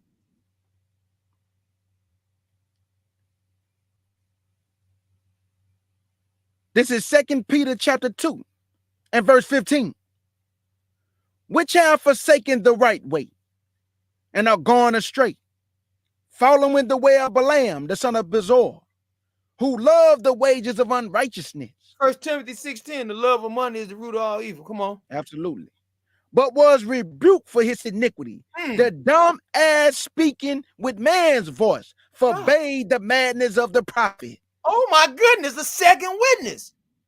And so now, this even clarifies what y'all may or may not have understood. Hopefully everybody understood it. Jubilees was saying. When it said they all spoke with the same voice. Everybody was speaking with the same language. Now, we got to go here, Judah. Judah done set all this stuff up and he playing like he don't know what's going on. Go to Jubilees 12. Go to Jubilees 12 because we need to find out what this language is now. I want to know now what happened. What was he speaking when creation happened? When he said, let it be light. I'll go there and read it in Hebrew, but we got to get people up to speak with Hebrew. We ain't going to do all that this morning. Jubilees 12. Look at verse 25 now because some things got to make sense to me. This is Jubilees chapter 12 and verse 25. And the Elohim said, open his mouth and his ears, that he may bear and speak with his mouth, with the language which had been revealed. What language was revealed, Judah? Come on. Hebrew. For it had ceased from the mouth of all the children of men. All the children of men. Come on. From the day of the overthrow of Babel. Genesis chapter 11. Come on. What happened? And I opened his mouth and his ears and his lips. Come on. And I began to speak with him in Hebrew. In the tongue of creation. In Hebrew. Creation. In the tongue of creation. So you telling me when he was saying let it be light, he was speaking in Hebrew? Hebrew. Don't make me pick up this Hebrew Bible. Don't make me do this. Oh my goodness. We got one more little tidbit I want to show y'all in Jubilees. They telling y'all don't read this stuff and all that. And they got it in this. Yeah, man. Hallelujah. Jubilees 4 now. We done after this. That's it. It's just a few little things I wanted to show y'all with, so maybe people will start taking into account some of these things. Powerful, Elder Yashiyah. Powerful, brother. Man. Look at verse 30, man. And this right here, this stuff is getting crazy. It's so much. It's so much, man. It's so much. Because this comes up, people now thinking about, well, we'll do it, Dave. Watch this. You got to understand what it's saying. Jubilees chapter 4 and verse 30. And it reads, and he lacked 70 years of 1,000 years. For 1,000 years are as one day in the testimony of the heavens and throughout. And therefore was it written concerning the tree of knowledge on the day that ye eat thereof, ye shall die. For this reason, he did not complete the year of this day, for he died doing it. Look at 2 Peter 3, verse 8. We need some witnesses now. And Elder Yashaya, I understand. That's why everybody only lived to be 900 and something, and Methuselah was the only one, never completed their day. Come on. What verse? Verse 8. Verse 8. 2 Peter chapter 3 and verse 8. But beloved, be not ignorant of this one thing, that one day with the Elohim is as 1,000 years, and 1,000 years as one day. We just created a witness in the scripture. Now, according to Galatians 2, 6 through 9, Peter was sent to the children of Israel. So everybody talking about I don't believe the New. This is a book written to us, Peter, for absolute certainty. And all the New Testament was originally written in Hebrew. That's facts. But we'll deal with that later. We got something coming on in a few weeks with that. We just got to space it out. We'll do a manuscript teaching and then a teaching. A manuscript teaching. I want to weigh y'all down with all this manuscript. Manuscript is next week or whenever we get our next one scheduled. Absolutely. Now watch this. Powerful. We got one more thing. Psalms 90 verse 4. Then he can. Anybody got questions? Do anybody have any questions for the beloved Elder Yashaya and Elder Barawa? Any questions y'all may have? Man, this was powerful. Most High Yah, boy, and y'all sure. I'm telling you, boy. That's vicious right there. Psalms 90 verse 4. What do y'all see this? Just close it out. Yeah, they lied to us and told us what books was. It's all part of the same intricate facade and plan, man. They something else with they mess. Hey, Elder Yashaya, it is true what it's saying in the scriptures. When you really, really, truly have a relationship with the Most High and His Son, your spirit do run like living waters. I'm telling you, bro. Yeah. It's just overwhelming, man. It's overwhelming. The joy we feel. Verse 4. This is Psalms chapter 90 and verse 4. And it reads, for 1,000 years in thy sight are but as yesterday when it is past, and as a watch in the night. That's another witness. Another witness. My goodness, this got to stop. It's got to stop. Deuteronomy 19:15, Moses said that every matter be established at the mouth of 2 witnesses or at the mouth of 3 witnesses. Now, people going to do what they have to do. We have any questions? I hope this helps people. I pray it does. Hey, that's why this right here, that's why I put that sword inside that Bible. My elders Barawak and Elder Yashaya family, if you have not subscribed, you are missing out. That's all I can tell you. They have helped me tremendously through the spirit. I got my Dead Sea Scrolls. I got all my books that I need to connect the dots. I done did the lessons with Elder Yashaya and Elder Barawak about the timelines. I understand now, family, the creation, all these things right down for your edification. I'm telling you, because you never know when you might have to edify somebody. And the Bible say, be ready to give an answer always. So we got to study, family. Do anybody got any questions? Great message, man. Powerful, boy. Praise Yahweh. Elder Yashaya, man, you think you slick, boy. I wanna just say thanks. Thank you, K Judah, again, man. I definitely respect your humility, man. The respect you have, man. It's just truly a blessing to meet Israelite brothers like you, man. Even though, we all may have differences here and there on things, but, this is how we should be fellowshipping, man. regardless of our differences. Sometimes, you know, I've been trying to beat my Torah only brothers in the head that I'm, you know, I'm real close with, you know, but it divides us still today, you know. But you know, I keep everything in prayer, man, and like I said, we don't know everything. We definitely is just here to put out information. And if y'all don't know our story, you know, it started in the federal prison system where we didn't have to go to work. We didn't have to attend the kids. All we did was study the word 7 days a week and was able to go through these scriptures. Most High put that in Brother Yashia to find these creation timelines. And when you learn these timelines, I want to tell everybody this, and it's not because we're trying to act like we know everything. If everybody believes in the Bible, right, and these timelines, when you study these timelines, it will kick out all the false stuff that a lot of people be teaching because it doesn't line up with the timelines. People don't think the timelines are important. They're very important because the timelines, you'll be able to rightfully divide the word and be able to say, oh, wait a minute, this couldn't have happened that you're trying to say that is true because the Bible says this. So they have to just say, well, I don't agree with the scriptures because that's what we're coming from with these timelines from the beginning of Adam. So with that being said, again, I humbly thank everybody in the chat. I thank K. Judah, and more importantly, I thank Yahweh for allowing us to come on and allow Yashia to share this information. Absolutely. Absolutely. I'm getting y'all, I'm just finna email y'all this right now, man. So y'all can have this for y'all wallpaper.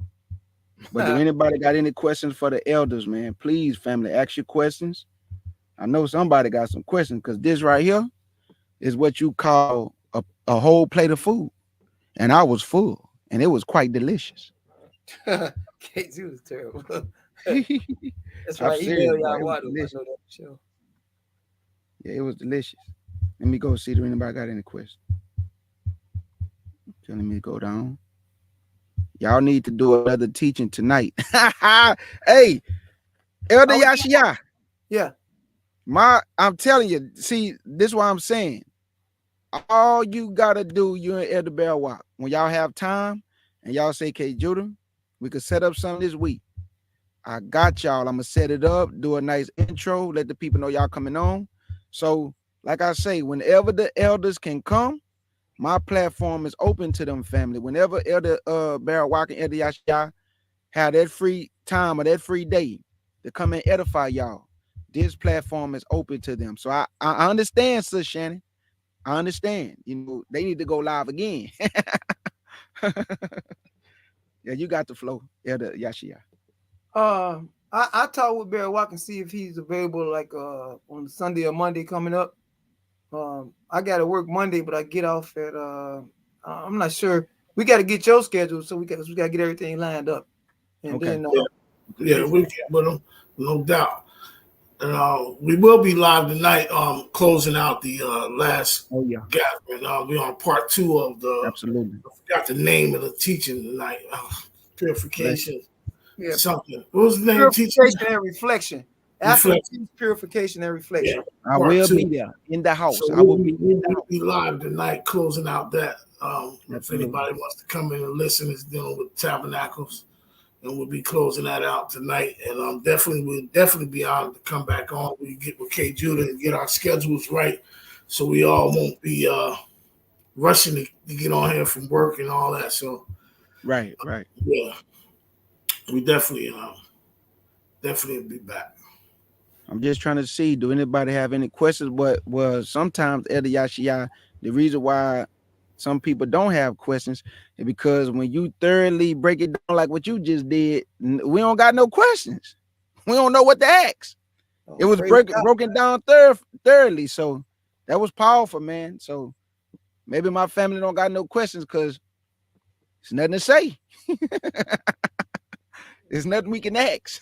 Yeah, will be done. Absolutely. Hallelujah. So Shannon say she coming tonight. Hey, family, can y'all please go subscribe to my beloved brothers? If somebody can put the channel in the chat for me. They will be live tonight. Please come join the family as they close out the feast. Please come join the family tonight. I will be in the house, and I know a lot of the family members will be in the house. And let's go show our support to the brothers. They bringing forth the truth of Yah's word in spirit and in truth. And they also walking in humility. And that's what I think that we missing in Israel is that humility. A lot of people can break the scriptures down, but I don't think when you really think about it, that's not what the Most High care more about how many scriptures we can break down. Is we walking in the fruits of the spirit, because you can have the understanding, but your spirit toe up. And a person can have a little understanding, but they walking right. Who you think he gonna deal with? The person with all the knowledge, or the brother over here that's walking in humility? The brother walking in humility, family. He may not know all the breakdowns, but he humble though. Praises. He humble. So Elder Yashia, Elder Barawak, I will be in attendance tonight with y'all. If nobody don't have no questions, I want to thank y'all for coming on and displaying another powerful class, Elder Barawak and Elder Yashia. Thank you, brothers, man, from the pure heart. Thank y'all. Right, Love y'all, Israel. Love y'all. Shalom, everybody. Shalom. Big salute, family. Man, we got to end it like this, family. That was so beautiful. We got to end it like this, family.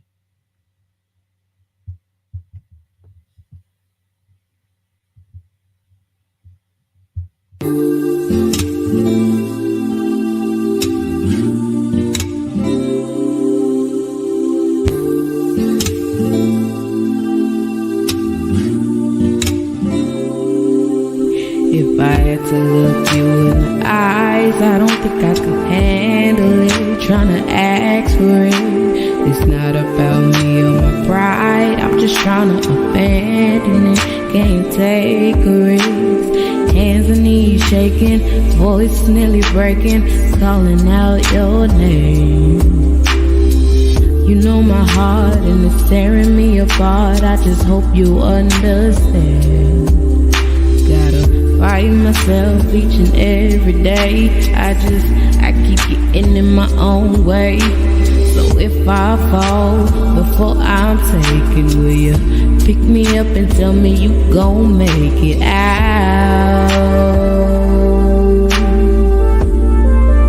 Tell me you gon' make it out. Tell me you gon' make it out.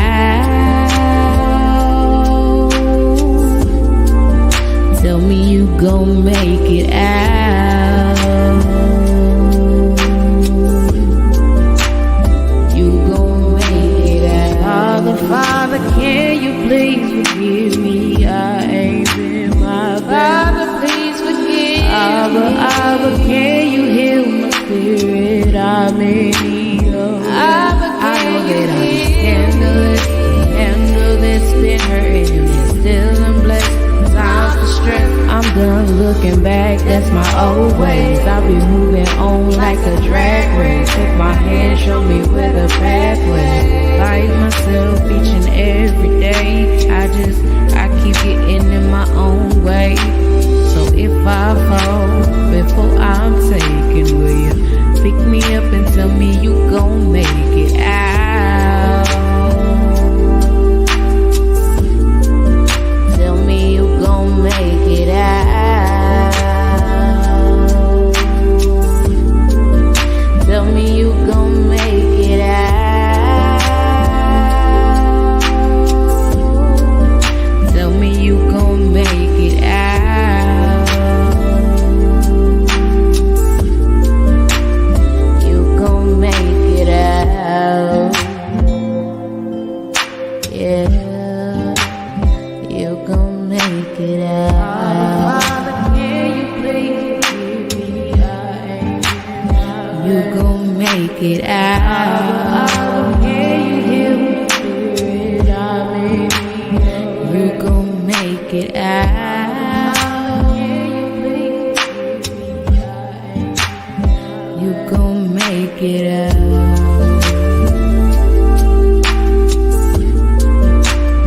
You gon' make it out.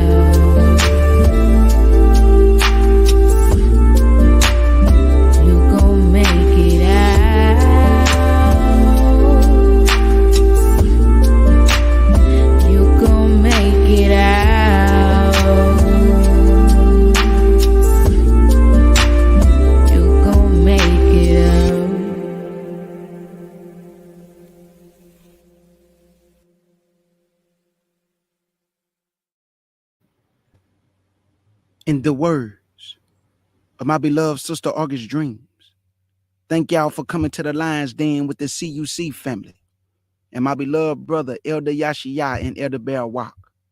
Thank y'all, family, for your support. I pray somebody was edified. Let's get it.